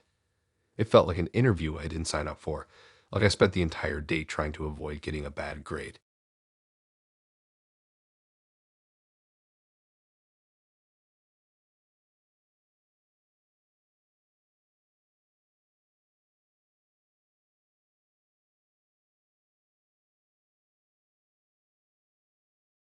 Before I even walked into that little cafe, I already had this weird restless energy bouncing around in my chest. Not nerves exactly, more like that buzz you get when you're not sure if something's gonna be fun or awkward or straight up boring. The place she picked wasn't my usual hangout. It was this artsy spot squeezed between a thrift store and a pet groomer, with a long, narrow window that made everyone inside look like characters in some low-budget indie movie. The sign outside was hand-painted and kinda crooked, but the inside smelled like warm bread and caramel, so I figured it couldn't be too bad. I saw Jessica before she saw me. She sat near the wall, under this giant framed picture of a flower that didn't even look real. She wore the kind of clothes that looked soft just by looking at them. Comfy sweater, jeans, hair pulled back with a clip that sparkled a little in the light. She had this calm energy about her, like she floated through life instead of walking. She looked sweet, relaxed, like someone who volunteers at an animal shelter and actually enjoys it. I liked that about her right away. She waved when I walked up, and her smile was warm enough to melt the cold air that followed me inside. I sat down across from her, and everything started out normal. Casual, easy even. She had already ordered a drink for herself and was sipping something that smelled like strawberries. She asked if I wanted anything, so I ordered one of those overpriced hot chocolates because they're stupidly good at places like that. We talked about normal stuff, where we live, where we go for fun, how she likes to bake but burns cookies every single time. She laughed at herself a lot, which made me relax. I remember thinking she felt safe in this really light way, like someone I could talk to for hours without running out of things to say. The cafe was busy but not crowded. People sat at mismatched tables eating pastries and I reading books, and the music they played was soft enough to fade into the background. Everything felt peaceful, like this was going to be one of those dates you think about later and smile at. Then things shifted. It started small. She reached into her bag to grab her phone, and I thought she was going to show me a meme or some cute video like normal people do. She looked excited in this bouncy, almost childish way. She said she wanted to show me something she thought I'd find interesting. She said it lightly, but there was this tiny spark in her tone that I couldn't place. Nothing alarming, just different. She unlocked her phone and held it up between us, turning the screen so I could see. At first, I didn't understand what I was looking at. It was a dark picture, blurry, taken through glass or something. I leaned in a little closer, squinting because the lighting in the cafe wasn't great. Then the image clicked in my brain like a puzzle piece snapping into place. It was me, sleeping. I didn't know what to say. The photo was taken from outside my window. I recognized the curtains, the corner of my desk lamp, the blanket pulled up over my shoulder. I stared at the picture for several seconds, hoping maybe it was some kind of weird coincidence. Maybe it just looked like my room, but it wasn't a look-alike. It was mine, 100%. My stomach dropped so hard I felt it in my legs. I asked her where she got that picture, even though my voice sounded way too calm for what was happening inside my head. She smiled. I just noticed something funny. She said she took it. She said she likes photography and sometimes she takes pictures of people who inspire her. She said sometimes you can understand a person better when they're not awake because sleep shows your real self. I remember my hands going cold, like everything inside me froze without warning. She kept talking like what she said was totally normal. She said she'd been irating about candid shots and how emotions showed differently when someone isn't aware. She said she thought I looked peaceful. She said she felt something when she saw me like that. Then she turned her phone back around so I could see the caption she put on the picture. It said, "I found my muse." I wanted to laugh because that's the kind of thing someone writes as a joke, but her face didn't match a joke. She stared at me with this softness that wasn't gentle anymore. It was intense, weirdly bright. I felt like she could see straight through me and not in a good way. I didn't even remember breathing for a second. I asked her why she was outside my window. She didn't seem confused by the question. She said she was walking by my house. She said she recognized it from a picture I posted months ago of my porch when it snowed. She said she remembered little details, like the shape of the roof and the color of the trim. She said she stopped because the light was on in my room and she wondered what I looked like when I slept. She said all of it with this soft, calm voice, like she was confessing something meaningful and intimate, like it was supposed to make us closer. But all I felt was this rising pressure in my chest that made it hard to swallow. I couldn't make sense of any of it. I kept thinking about the angle of the photo and how close she must have been to the window. I kept picturing her standing there in the middle of the night, holding her phone up, waiting for the right moment. I didn't want to freak out on her in the middle of the cafe, but the more she explained, the worse it got. She said she watched me sleep for a little while because she wanted to get the right framing. She said she did not because she didn't want to break the moment. She said she hoped it didn't throw off the vibe. The vibe. I sat there trying not to look as freaked out as I felt because I didn't know how she'd react if I pulled away too fast. Something about the steadiness in her voice made me feel weirdly trapped in that tiny cafe, like moving too quickly might set off something unpredictable. She kept talking about inspiration and honesty and how she sees things in people others don't notice. She talked about sleeping faces and quiet moments, and how the world reveals itself when no one's watching. Each sentence made the air around us feel heavier, like it was pressing down on my shoulders. I told her I didn't like that she took the photo. My voice wobbled a bit, even though I tried to keep it level. She tilted her head, studying me like I was some kind of interesting object instead of a person who was seriously freaking out. She said she didn't mean anything bad by it. She said I should feel flattered. Flattered. I sat there gripping my hot chocolate so hard I thought the cup might buckle. I didn't want to make a scene, but I needed out. I needed to breathe. I needed distance from the girl who casually admitted to lurking outside my window like it was part of a normal hobby. I told her I had to go because my friend needed something. I didn't even try to make it sound believable. I just needed an excuse. She didn't argue. She just nodded like she expected this part. But she already played it out in her head. She slipped her phone back into her bag slowly, almost gracefully, and told me she hoped we'd hang out again. She said inspiration takes time. I walked out of that cafe trying not to look behind me. The air outside hit me hard, sharp and cold, but at least it felt real. I got into my car and locked the doors before I even started the engine. I sat there for a second, staring straight ahead, trying to make sense of everything. The picture, the caption, the way she talked about it so casually. It didn't settle in my stomach. It sat heavy, like a weight I couldn't shake. I read the whole night back in my head as I drove home, trying to figure out how she got close enough to take that picture without me waking up. I kept thinking about the window latch, wondering if I had left it unlocked before. I checked it when I got home. I checked the curtains too. I even glanced outside to see if someone was standing out there, even though I knew logically she wasn't. She didn't text me after the date. I didn't text her either. I blocked her number and her social media just in case. Maybe she didn't mean it in a dangerous way. Maybe she really thought she was doing something meaningful. But it didn't matter. The thought of her standing outside my window in the dark stuck with me like a bad dream. Sometimes I still think about that photo, not because of how I looked in it, but because of how close she must have been, because of how long she stood there, because she called me her muse.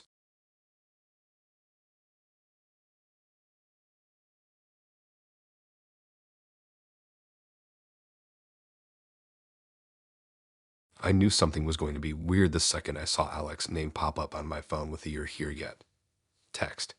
He wasn't exactly late, but he had this way of making things feel more tense than they needed to be, like he was timing the universe to see if it passed the test.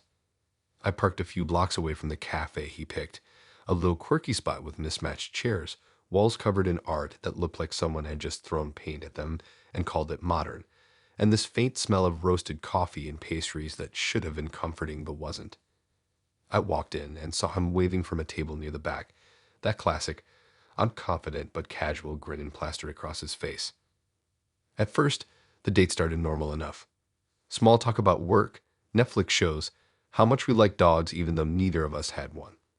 The place was busy but not overwhelmingly so, with the background chatter of other customers and the faint hum of a coffee machine filling the gaps. I remember thinking this might actually be a chill evening. That was before he pulled his phone out mid-conversation and started scrolling with this little smirk, like he was about to show me something amazing. He swiped a few times, then tilted the screen toward me. My curiosity was immediate, but it didn't prepare me for what I saw. The photo he showed me was of my mother. Not just any picture, a candid one taken without her knowing. She was at her kitchen table, holding a cup of coffee, hair messy from sleep, wearing that old cardigan she loved. My stomach sank. My hand went to my chest like it could somehow hold my sudden panic in. I stared at him, searching his face for a clue that this was a joke. He didn't flinch. He didn't laugh. He just asked calmly if I thought she was attractive. The words hit me like a wall of ice. I blinked, tried to process the absurdity. I wanted to laugh nervously, or maybe shake my head, but I couldn't. The silence stretched for a few unbearable seconds while I tried to read his expression, wondering if I had misheard. But he didn't change his tone or his gaze. He was completely serious. Everything in me went on alert. I could feel my pulse hammering in my temples, my fingers itching to grab my drink for some kind of comfort that didn't exist.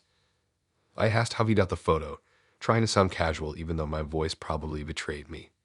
He leaned back and said he had noticed her from the street once while I mentioned she lived nearby. He didn't say anything about hiding or sneaking. It was just as casual. I took the shot, as if snapping photos of someone's mother through a window was the most normal thing in the world. The whole cafe seemed to shrink. Every laugh, every clinking cup, every barista calling out an order felt muffled, irrelevant. I was stuck in a small bubble of horror that seemed to pulse with each passing second. He didn't say why he did it, just kept staring at me like he wanted my honest opinion. I couldn't move. I couldn't think clearly. My brain was screaming at me to leave, to run, but my body felt cemented to the chair. I tried changing the subject, starting with a question about the menu, anything to redirect the energy away from that impossible moment. But Alex leaned in slightly, tilting the phone so I could see the picture better. He said he liked seeing people he cared about in different lights, in natural moments. He said this was in appreciating beauty. He said my mother looked so real in that photo. I felt my stomach twist. Real wasn't what I wanted to hear. He was trying to explain away something that had crossed every boundary I hadn't even realized I had set for myself. It was like he had spent months building some fantasy of access to my life, to my family, and now it was all dangling over me like a warning.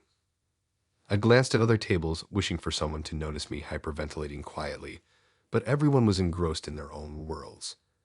There was no help, no escape, not until I confronted him or left. I asked him to put the phone away, try and keep my voice steady. He did, but not without giving me this small, inscrutable smile, like he thought I'd understand something I clearly didn't. For the rest of the meal, everything was surreal. Alex talked. I nodded. I sipped my water as if swallowing could somehow flush away the image in my mind. He talked about his family, his job, movies he liked, hobbies, all while I stared at the table, counting the scratches in the wood and wishing my seat would just open up and swallow me whole.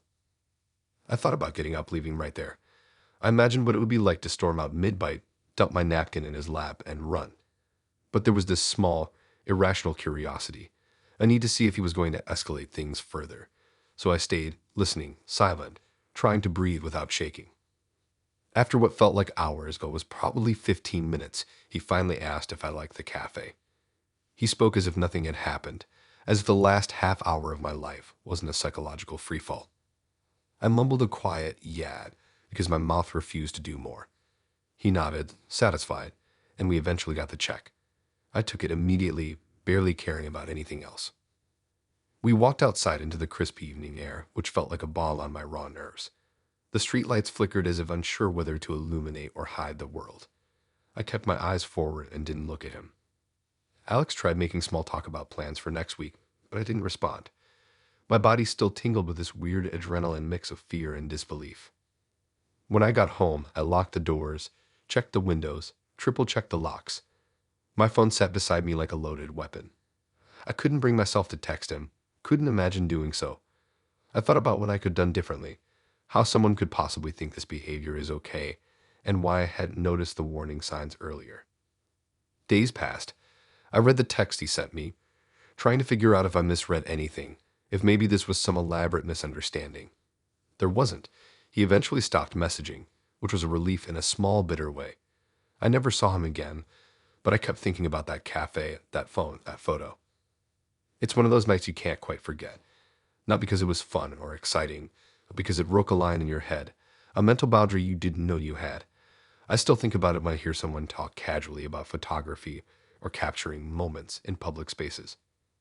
I think about how quickly normal can turn into something terrifying, how close someone can be without you knowing, and how powerless you feel when the person you trusted doesn't see a problem in violating the most basic sense of privacy. I still walk a little faster past windows at night. I still check locks twice before bed. And I still remember the way his calm, bright eyes looked at me like showing me my mother's photo was totally fine. Because he believed it was.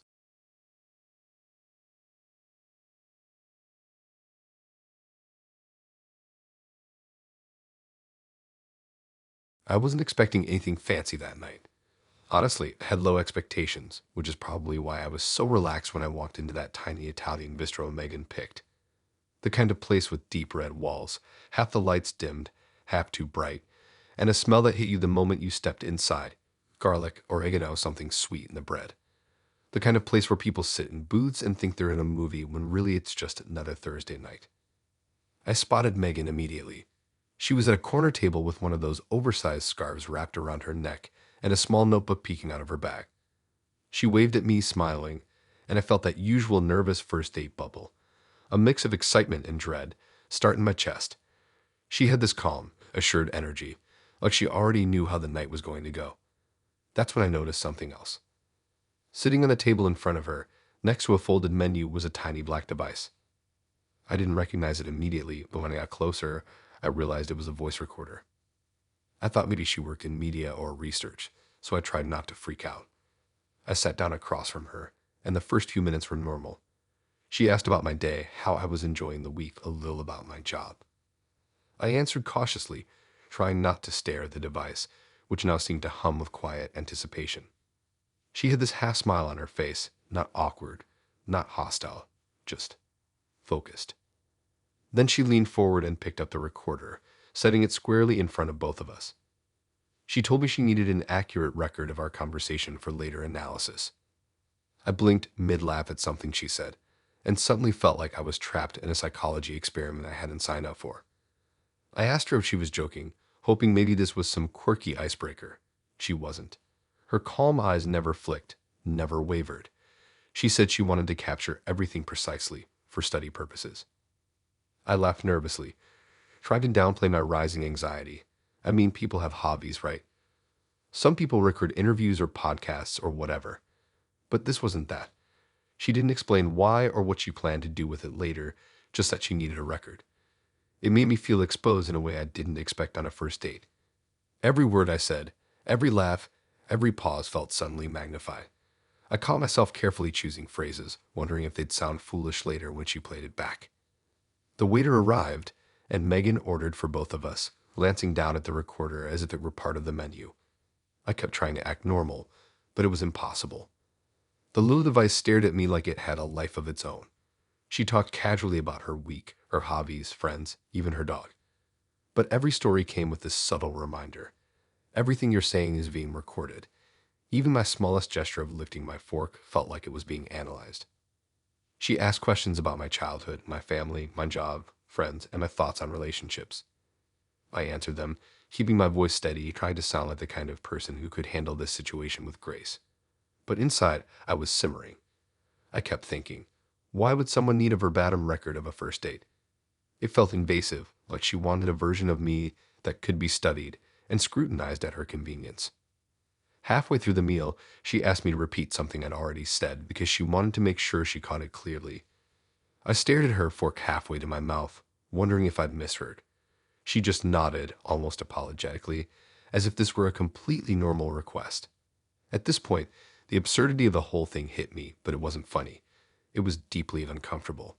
I could feel my pulse racing, my shoulders stiff, every fiber of me on edge. I tried to turn the conversation toward lighter topics, hoping that maybe she'd forget about the recorder or that I could distract myself from it. She laughed politely, answered questions, but her eyes always flicked toward the device like it had a heartbeat, like it could judge my every word. The moment felt heavy, suffocating in this strange, invisible way. By dessert, I had started imagining scenarios where the recording would come back to haunt me. Would she analyze my jokes, judge my personality, study how I reacted to her questions? Every laugh, every sigh, every gesture seemed to have weight now. Even the waiter asking if we wanted coffee made me tense. I realized I hadn't felt that self-conscious in years. After we finished eating, she asked if I wanted to walk for a bit before heading home. I agreed, partly because I didn't want to leave yet, and partly because I needed to get out of that chair, away from the recorder, the scrutinizing eyes, the surreal tension. We walked down the street, lights reflecting off wet asphalt from a drizzle that started quietly. I tried to distract myself, pointing out buildings, talking about random things, anything to get the device off my mind. She laughed at my joke, smiled, but the recorder loomed over everything in my memory. Eventually, she asked me if I minded if she continued recording while we walked. I froze. It felt insane. I told her I thought we were done with that part. She tilted her head, looked at me like I was being dramatic, and said she just wanted a full record, nothing more. Her calmness made my chest tighten. I realized then that for her, this wasn't a boundary, it was data. I tried to steer us to a park bench, thinking I could distract myself in a more open space. She sat, kept the recorder on the table, and continued talking about her week. I nodded, my thoughts spinning. What would this sound like later? How would my pauses, my laughter, my tone be interpreted? It wasn't just uncomfortable. It felt a violation dressed as casual curiosity. I wanted to scream, but I didn't want to ruin it completely. Finally, I said I needed to head home. She didn't protest, just smiled faintly, picked up the recorder, and slid it back into her bag. She told me she'd go up to see me again soon, that there was so much more to analyze next time. The words hung in the air like fog, pressing against my brain. I nodded, walked away, feeling relief flood me as a distance grew between us. When I got home, I couldn't stop thinking about the night. I kept read every moment, every question, every subtle glance toward the recorder. It wasn't just the invasion. It was the precision of it, the way she normalized something deeply uncomfortable and expected me to go along with it. I remembered how casual she was, how calm, and it made me shiver, not physically but mentally, like my sense of normal had been bent. Days later, I found myself checking my phone constantly, half expecting messages, half hoping she wouldn't reach out. I told myself it was fine, that some people just have quirks, but a part of me knew this was beyond quirky. This was meticulous, calculated, and somewhere in that realization was the weight of something I wouldn't forget anytime soon.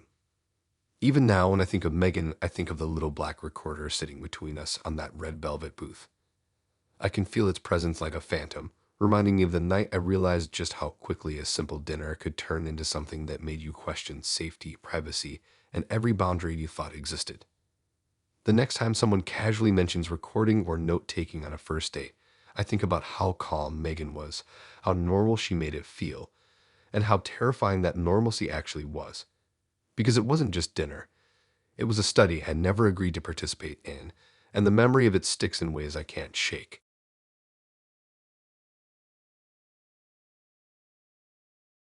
I thought online dating was weird but kind of fun. You swiped, you match, you chat, you go on some awkward first dates, and you eventually find someone who isn't completely insane. That's the dream, right?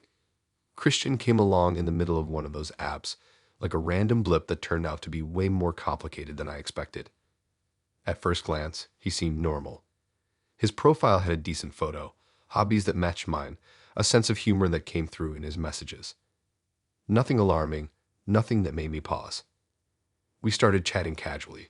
I mean standard online dating stuff.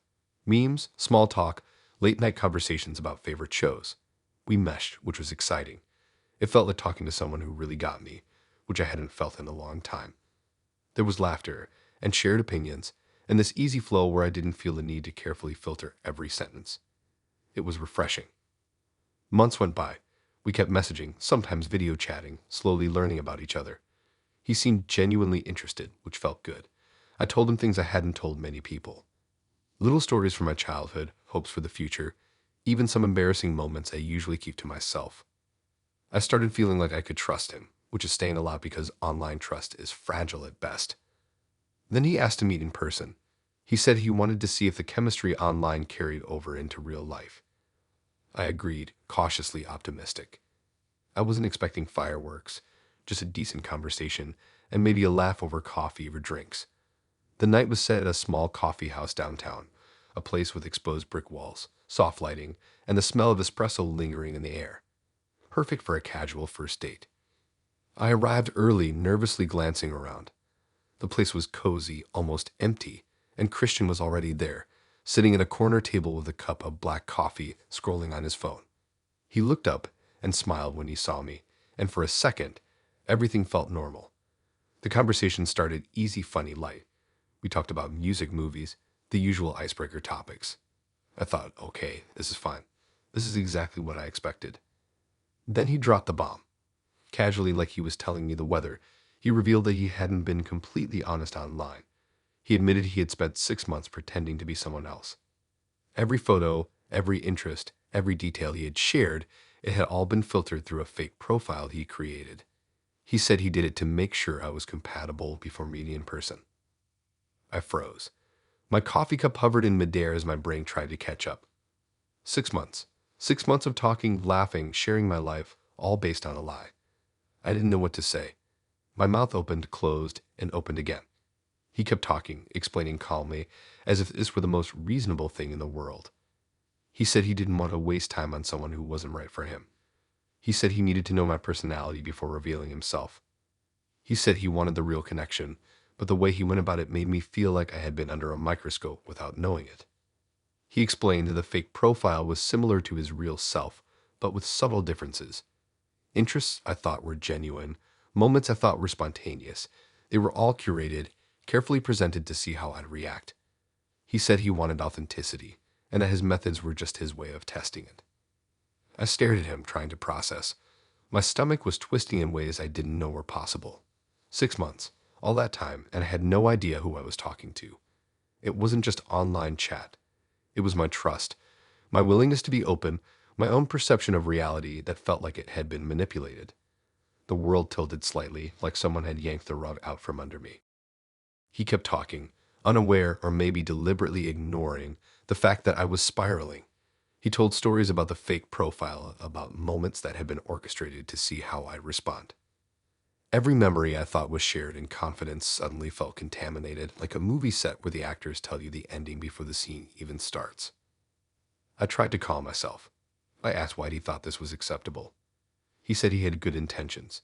He said the 6 months were necessary to prevent heartbreak later. He said he was protecting both of us, though I didn't feel protected at all. I felt exposed, violated, and incredibly foolish. The person I had laughed with online, the one I had trusted, wasn't real. Not entirely. A shadow of him had been real, but I hadn't been able to see it. We ordered coffee, trying to continue the conversation. I thought about walking out, but I stayed, partly because I wanted to hear more about how he justified it, partly because I couldn't move fast enough. He was calm, almost proud of his ingenuity, and I couldn't reconcile that with the panic and betrayal coiling in my chest. The more he explained, the more absurd it felt. He described tests, scenarios, reactions, everything like he was conducting a science experiment with my emotions as the primary variable. He said he watched my responses, carefully noted patterns, and decided whether I was worthy of meeting him in the flesh. It was methodical, meticulous, like I had been unknowingly participating in a project I never agreed to. I kept nodding, trying to appear normal, but inside my thoughts raced. I thought about the messages, the calls, the jokes, the shared stories. Every one of them was now filtered through the lens of manipulation. I thought about how easy it had been to open up and how carefully he had engineered that trust.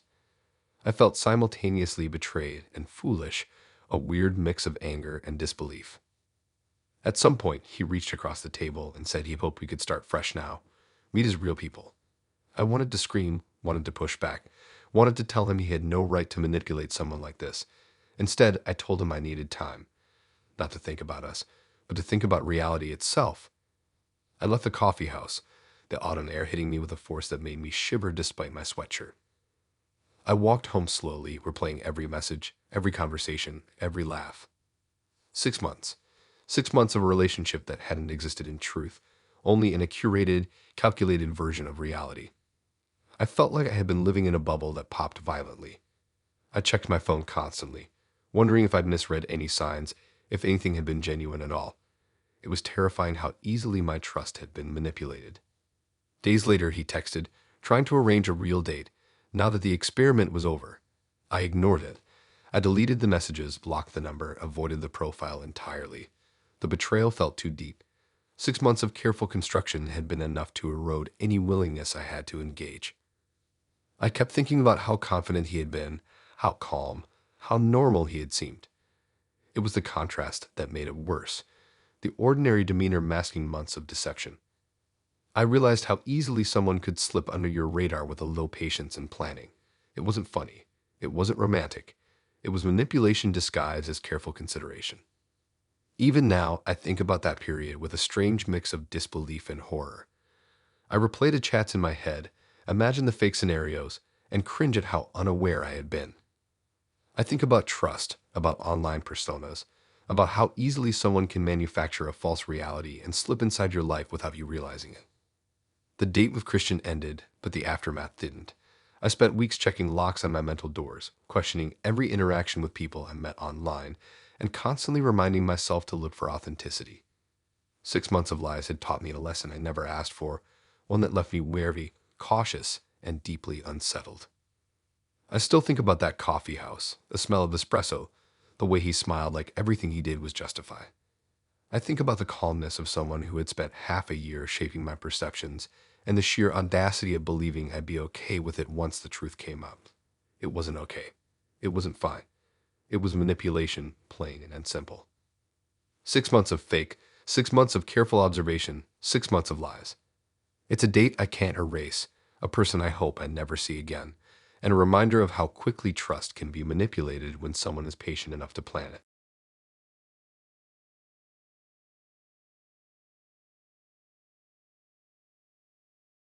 I thought I was meeting someone normal. That was the whole premise of this first date, just a casual dinner with someone I met through friends of friends. Nothing fancy, nothing forced. We decided on this tiny diner tucked away in a quieter part of town. It had those old school booths with cracked vinyl, fluorescent lights that hummed quietly, and a smell of fried food mixed with strong coffee that hit me the second I walked in. It felt ordinary enough to be comforting, and I hoped the conversation would match the setting.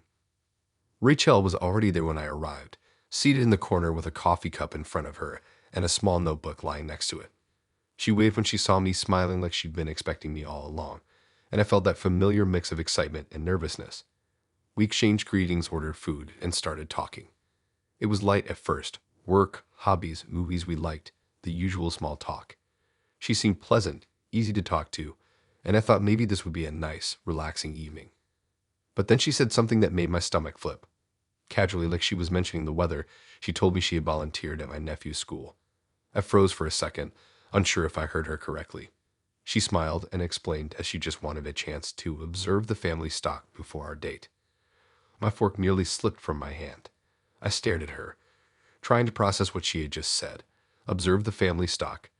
I repeated the words in my head like they were foreign, dangerous, unfamiliar. She wasn't joking. She said it with such calm, measured tone, like it was completely normal behavior. She explained that she wanted to understand family dynamics, to get a sense of how I interacted with my relatives before we met in person. I remember the diner suddenly feeling smaller, more claustrophobic. The background chatter, the clinking of dishes, even the faint music playing over the speakers seemed louder, more intrusive. I felt exposed, like she had already studied parts of my life I hadn't consented to share. The thought that she had been watching my family, watching the people I loved, before even meeting me, made every fiber of me tense. She went on, describing little details she remembered, the way my nephew laughed, how my sister handled the chaos in the classroom, little gestures she found interesting. I tried to smile, tried to act normal, but my mind was spinning.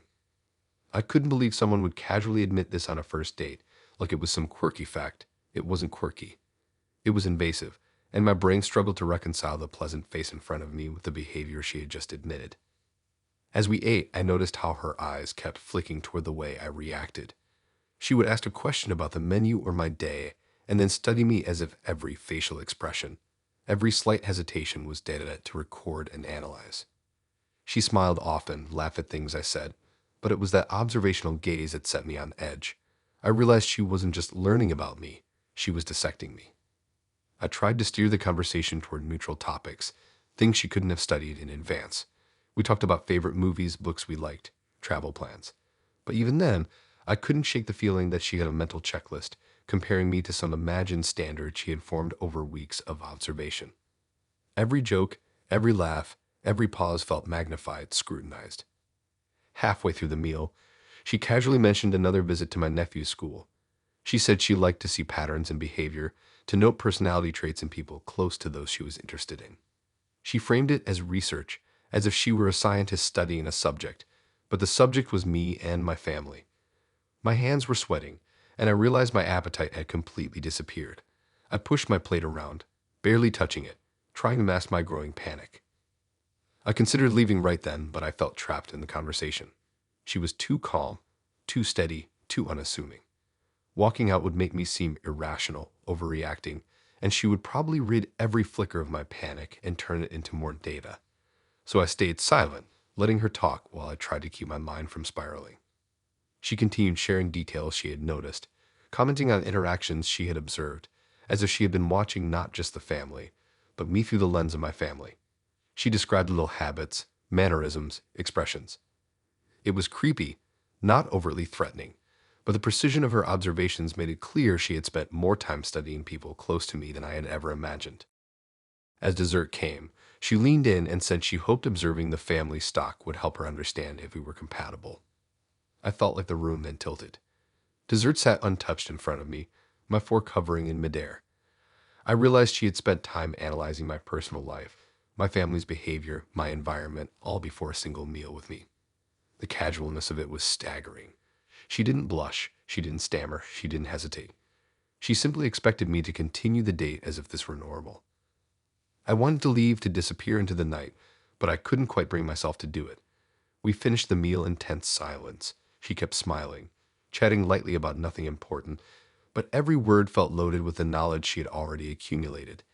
It wasn't playful or friendly anymore. It was calculated, methodical, and invasive.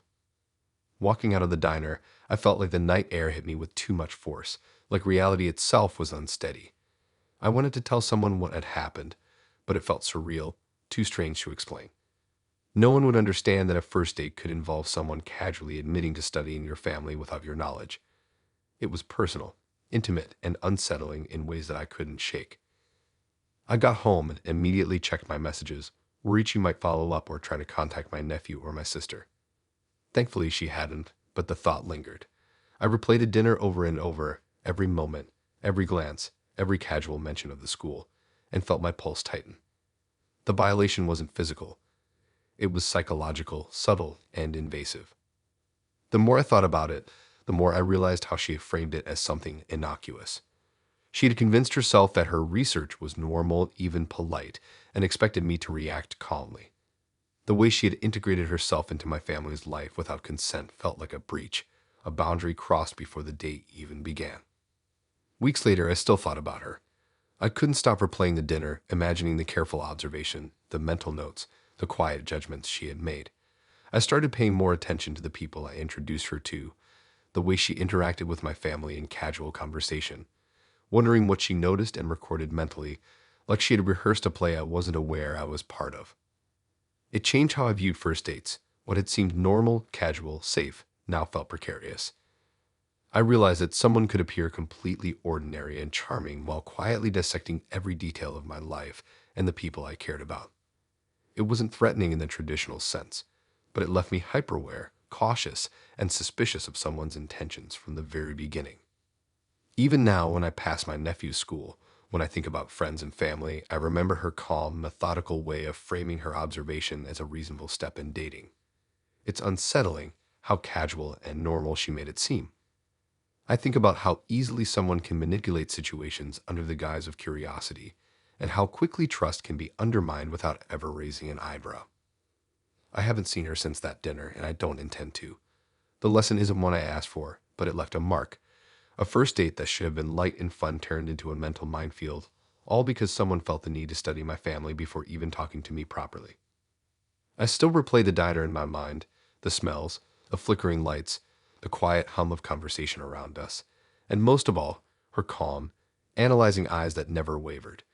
It was a first date I won't forget, not because of romance or charm, but because of how invasive normalcy can be in the wrong hands.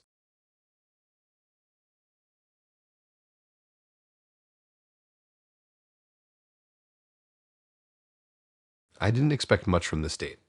Honestly, by the time I agreed to meet Daniel, I was mostly hoping for a casual evening where nothing weird happened. I picked a small gastropub downtown, the kind with exposed brick walls, vintage light fixtures that flickered just enough to feel cozy, and a faint smell of roasted meat and beer lingering in the air. I arrived a little early, scanning the room for him, and spotted him almost immediately. He was at a high top table, casually scrolling through his phone, and he looked up with a smile that was easygoing and confident. For a moment, I thought maybe this would be fine. The first part of the evening was normal. We ordered drinks, talked about work, hobbies, movies, and Tim shows. Daniel seemed funny, and I tried to match his energy, laughing at his jokes, making small jokes of my own. The conversation flowed naturally, or at least it did until he suddenly went quiet, staring at me with an intensity that made my stomach twist. He leaned forward and said something that sounded casual enough at first, but the way he said it made me uneasy. He told me that the phrase I had just used, a particular joke about a recent movie, was his favorite author's signature line. He paused, eyes locked on mine, and accused me of stealing it. The accusation wasn't framed as a joke or casual comment. It was serious, and the tension hit me like a wall. I froze mid-sip of my drink, the room suddenly feeling smaller, louder. Other patrons' laughter, the clinking of glasses, even the faint music in the background felt amplified, intrusive, distracting. Daniel was staring at me like I had committed some egregious crime. I tried to explain, to say that I hadn't read this author in years, maybe hadn't even heard the line before, but the words got stuck somewhere between my brain and my mouth. He started going on about how that phrase was his intellectual property in some way, how it meant something personal to him, and how I had used it without credit. He gestured subtly at his phone, as if screenshots or messages could prove my guilt. His tone was calm, almost scholarly, but the intensity behind his words made it feel aggressive, like a storm building slowly but surely. I remember feeling a tight knot in my chest. My heart raced, my hands fidgeted with a coaster beneath my drink, and my mind scrambled for an explanation that would satisfy him. Every instinct told me to leave, to walk out, to never return, but something about the way he sat there, poised and movable, made me hesitate. I felt trapped in his expectations, in the accusation itself, in the surreal intensity of a first date turned interrogation. He continued, elaborating on the origin of the phrase, its meaning in his favorite author's work, and why he felt personally connected to it. I nodded, pretending to listen while mentally screaming at the absurdity of the situation. A phrase on a first date. My nerves were frayed, my humor gone, my appetite non-existent. The server came by, took our orders, and left, completely oblivious to the tension radiating from our corner.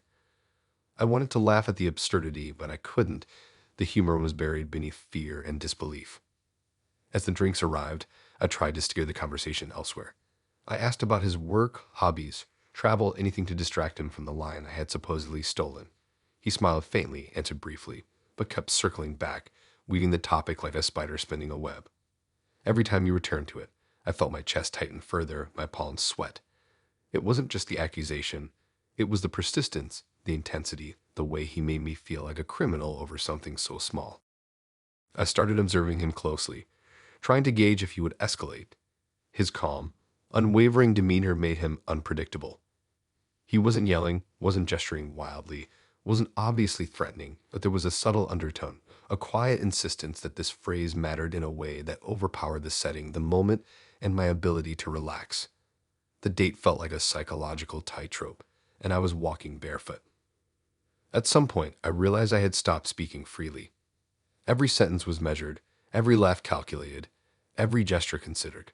I couldn't unhear his judgment, couldn't unsee the scrutiny in his eyes. The phrase, a line that seemed innocent when I said it, had turned into a weapon, a tool for evaluating me, and a casual conversation I hoped for had evaporated entirely. The meal arrived. I barely touched it. Daniel continued to talk about the author, the line, its significance, framing my supposed misuse as evidence of my lack of understanding or respect. The words he used were almost polite, almost intellectual, but they carried weight, a silent pressure that made the air heavy. I kept glancing at the other tables, hoping someone would notice, hoping someone would intervene, but the world outside our table went on, normal and indifferent. Halfway through, he leaned closer, lowering his voice slightly, emphasizing the seriousness of the situation. He said that knowing this phrase and its origin was essential to anyone who wanted to understand him, to be compatible with him. I felt a chill run down my spine. This wasn't a joke. This was a test, a measure, a first date turned evaluation of my character. The absurdity mixed with intensity left me paralyzed. I thought about walking out, but my legs felt heavy, rooted to the floor. My mind raced with all the possibilities. Leave and appear unreasonable, stay and endure further scrutiny, explain and risk more accusations. None of them felt like viable options. The world had tilted, and I was trying to find balance while the ground itself seemed to shift. By dessert, the tension hadn't lifted. He had shifted seamlessly from accusation to calm explanation to philosophical discussion about the phrase. It was exhausting, mentally and emotionally. I sipped my water, trying to create distance in my mind, imagining the street outside, imagining leaving, imagining never speaking to him again. The table felt smaller, the lights brighter, the noise louder, all as my focus narrowed entirely on his presence and the significance he had attached to a single casual phrase. Finally, the check came. I grabbed it quickly, paid, and excused myself. The cool night air outside hit me like a relief, washing over the tension in slow waves.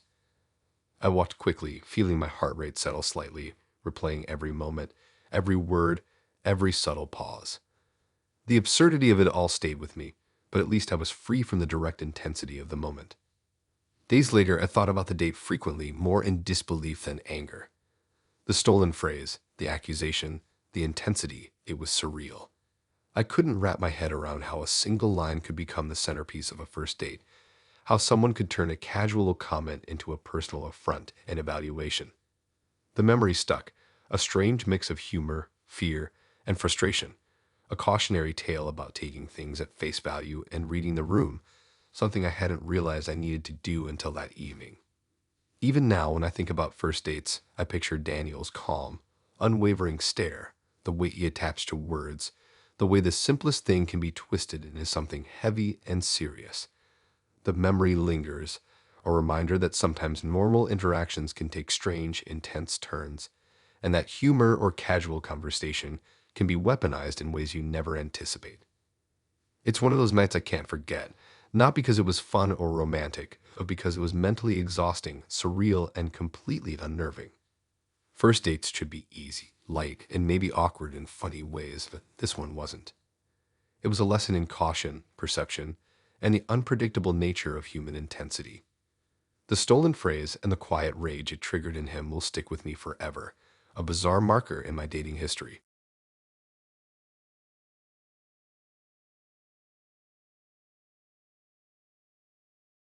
I thought I was prepared for anything when I agreed to meet Ashley. I had met her through a mutual friend, and she seemed fun, quirky, and easygoing in our messages. She suggested this little rooftop cafe downtown, one of those places where you can see the skyline twinkling at night, fairy lights strung above, a light breeze carrying the smell of street food and city exhaust. I arrived early, my nerves buzzing with excitement and a little first date anxiety. Ashley was already there, sitting at a small table near the railing. She waved, smiling like she had been waiting for me forever, and I felt that familiar mix of relief and anticipation. She wore a casual jacket over a bright top, and her hair was loosely tied back. She had that relaxed energy that makes you think this is going to be fun, easy, and maybe even romantic. We started talking immediately. The conversation flowed like water over rocks, natural and smooth. We laughed, swapped stories about childhood mishaps, favorite music, and odd experiences at work. I felt myself relaxing, enjoying the moment, the city lights twinkling behind her. Then something small but strange happened. She excused herself to the restroom, leaving me alone at the table. No big deal. First date normalcy. When she returned, everything felt the same on the surface. She smiled, sat down, and the conversation picked up. But I noticed a tiny shift in mannerisms, her posture, a subtle inflection in her voice, a slightly different way of laughing. I chalked it up to nerves. Maybe she had just changed her mood. Halfway through the meal, I noticed another woman approach the table. She looked almost identical to Ashley. I blinked, trying to understand if it was a stranger who happened to resemble her. The second woman slid into the seat opposite me with a familiar, mischievous smile. Ashley, sitting next to me, didn't skip a beat. She introduced her as her twin. At first, it seemed harmless, even cute. Twin swapping places could be a fun quirk, right? But soon, the behavior became increasingly unsettling. Throughout the evening, they switched seats without warning, sometimes mid-conversation. I noticed it because one moment Ashley was on my left, and the next, the other twin was answering my question, laughing at my joke. They did it silently, smoothly, like rehearsed choreography. I tried to act normal, nodding, responding, pretending I hadn't noticed. But every subtle switch made me tense, my brain scrambling to keep up. Were they testing me? Observing me? I couldn't tell. Their calm, synchronized movements felt calculated. The more I tried to focus on the conversation, the more I noticed little inconsistencies, phrases repeated slightly differently, small gestures that didn't match previous ones. The twins seemed to enjoy it. They smiled, sometimes in a shared glance, as if silently laughing at my confusion. I felt like I was under scrutiny, my reactions cataloged with every subtle facial expression. I tried to keep my own behavior neutral, but it was impossible. Every laugh, every gesture, every blink seemed amplified in my own mind, magnified by their twin trickery. By dessert, I felt mentally exhausted. The twins' quiet swapping had drained me. I couldn't relax, couldn't predict who I was talking to at any given moment. Every question I asked seemed carefully answered, every joke carefully timed. It was playful on the surface, but mentally exhausting underneath. I realized that the game wasn't about fun. It was about observation, testing my awareness, my patience, maybe even my sanity.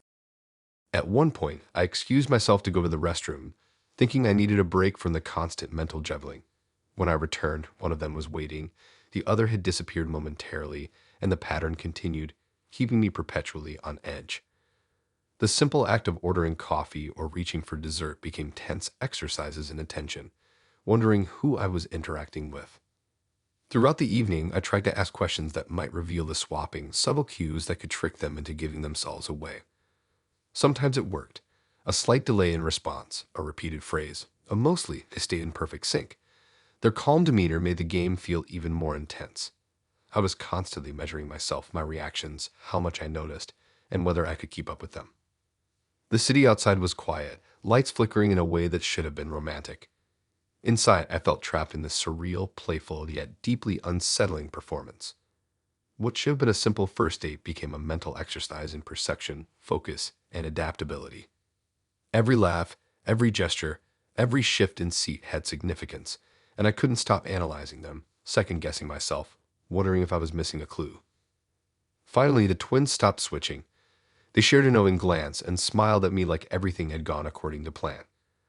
I felt a mix of relief and exhaustion, my brain finally allowed to rest from the constant mental juggling.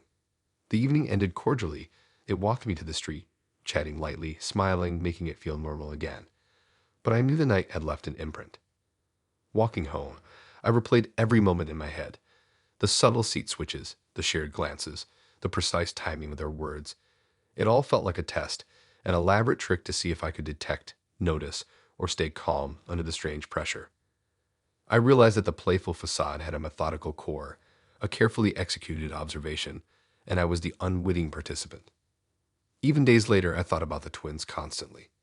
Any small movement, shift in tone, or repeated word in other conversations made me question if I was paying attention enough, if I noticed subtleties, if I could detect hidden patterns. It changed my perspective on dating. First dates weren't just about chemistry. They could be a mental game, a subtle test I never expected. I haven't seen Ashley or her twin since that night. I sometimes wonder if the game was a one-time thing, or if they did this with everyone. The memory is vivid, the mental strain unforgettable. The first date that should have been fun and light became a strange test of awareness and patience, and it's a story I'll carry with me forever. The rooftop, the city lights, the faint hum of conversation around us, all of it is etched into my memory.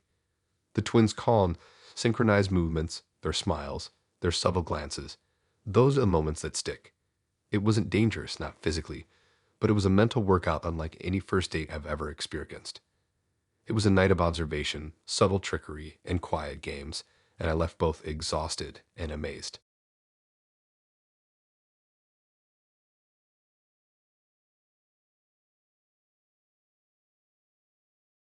I thought I had everything under control when I agreed to meet Patrick.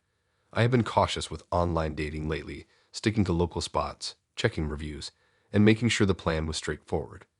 He suggested this little bistro in a quieter part of town, somewhere that looked charming online. dimly lit, with a rustic interior of wooden tables and low hum of soft music. I saved the address, checked the map, and figured I had it all down. I even left early thinking I'd beat the traffic and maybe grab a table outside if it was nice. When I pulled up, the location seemed off. The street was empty, the building didn't look like the photos, and the sign barely matched the name he'd given me. I checked my phone again, double-checked the address, and realized it was different from the one he had initially texted. I laughed nervously, assuming maybe he had just updated it or given me a new location at the last minute. I drove a little further, hoping to find a familiar storefront or the little bistro sign. Eventually, I called him. Patrick's voice on the phone was calm, almost teasing. He explained casually that he had given me the wrong address first to see how I would react. He wanted to know if I would get frustrated, panic, or stay patient. My stomach twisted. I could hear him smiling through the phone. He told me he thought it was a good way to gauge my problem-solving skills and temperament. I paused, unsure if he was joking, and he assured me he was completely serious. I started driving toward the correct address, my mind racing. The wrong address stunt had completely thrown me off. Part of me wanted to laugh at the audacity, part of me felt irritated, and part of me felt this strange tension building, like the first date had already turned into a test before it even officially started. When I arrived at the actual bistro, Patrick was waiting outside, leaning casually against the railing, as if nothing had happened. He waved, smiling, and I forced a smile back, trying to shake off the weird mix of anxiety and amusement. Inside, the bistro was exactly what I had imagined.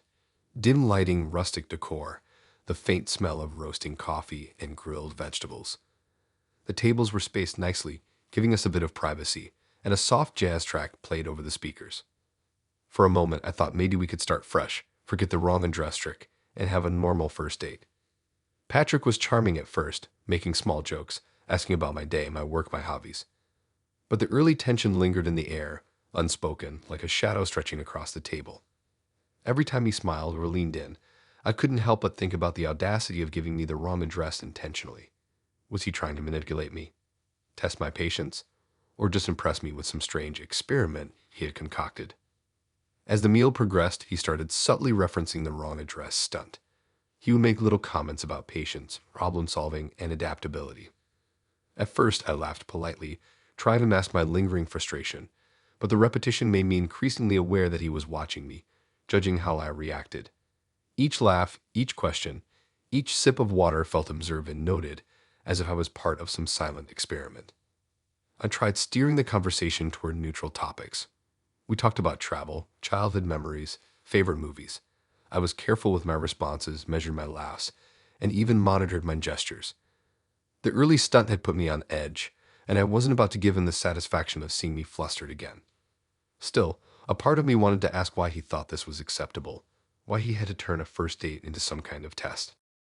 He kept up his calm, measured demeanor, as if nothing was wrong, nothing was unusual. But I could feel the tension creeping back whenever he mentioned adaptability, problem-solving, or patience. It was subtle but constant, like a background hum I couldn't escape. The initial charm of his personality was starting to feel overshadowed by the manipulation hidden beneath the surface. Halfway through the meal, I noticed myself analyzing everything he did. The way he placed his napkin, the tone of his voice, how long he looked at my reactions, all of it suddenly had meaning. I realized that the wrong address stunt wasn't just a one-time joke. It was a deliberate assessment, a way to measure me without my knowledge.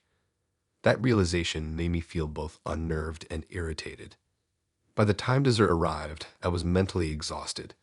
The playful, relaxed first date vibe had disappeared, replaced with a careful observation of every movement, every expression, every word. I picked at my dessert, feeling my patience fray slightly, while he continued speaking in that calm, reassuring tone, describing what he thought of patience and problem-solving. The more he talked, the more I realized the date had been hijacked by his need to test me before we even truly started. When the check came, I felt a mix of relief and lingering tension. I paid quickly, wanting to put some distance between myself and the mental gymnastics Patrick had orchestrated. Outside, the night air was crisp and refreshing, but I couldn't shake the feeling of unease that lingered from the test disguised as a date.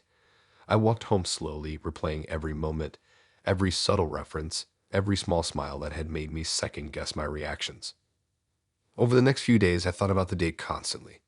The audacity of giving someone the wrong address intentionally, just to gauge their temperament, lingered in my mind.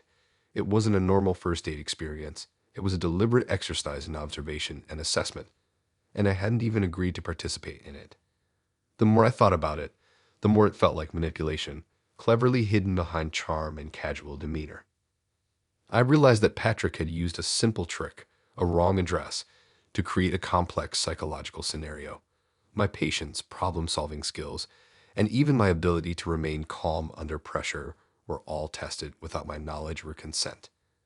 The whole evening left me questioning first date dynamics, boundaries, and how much someone should be allowed to manipulate situations under the guise of personality assessment. Even now, I think about that night when I passed the street where the bistro is located. I imagine him standing outside, smiling, confident in his little test, analyzing my every response. The night itself was visually memorable. The twinkling city lights, the dim bistro interior, the quiet jazz music, but mentally it was exhausting and unsettling. The wrong address stunt taught me something I didn't want to learn on a first date. Not everyone is interested in simply getting to know you. Some people approach dating as a set of tests, experiments, and manipulations. What should have been a casual, fun evening was hijacked by a silent assessment, and the aftereffects lingered far longer than the meal itself. I haven't spoken to Patrick since that night. I'm not interested in someone who turns first dates into psychological evaluations. The memory remains vivid and uncomfortable, a reminder that even seemingly small tricks can carry significant weight when they manipulate trust, patience, and perception.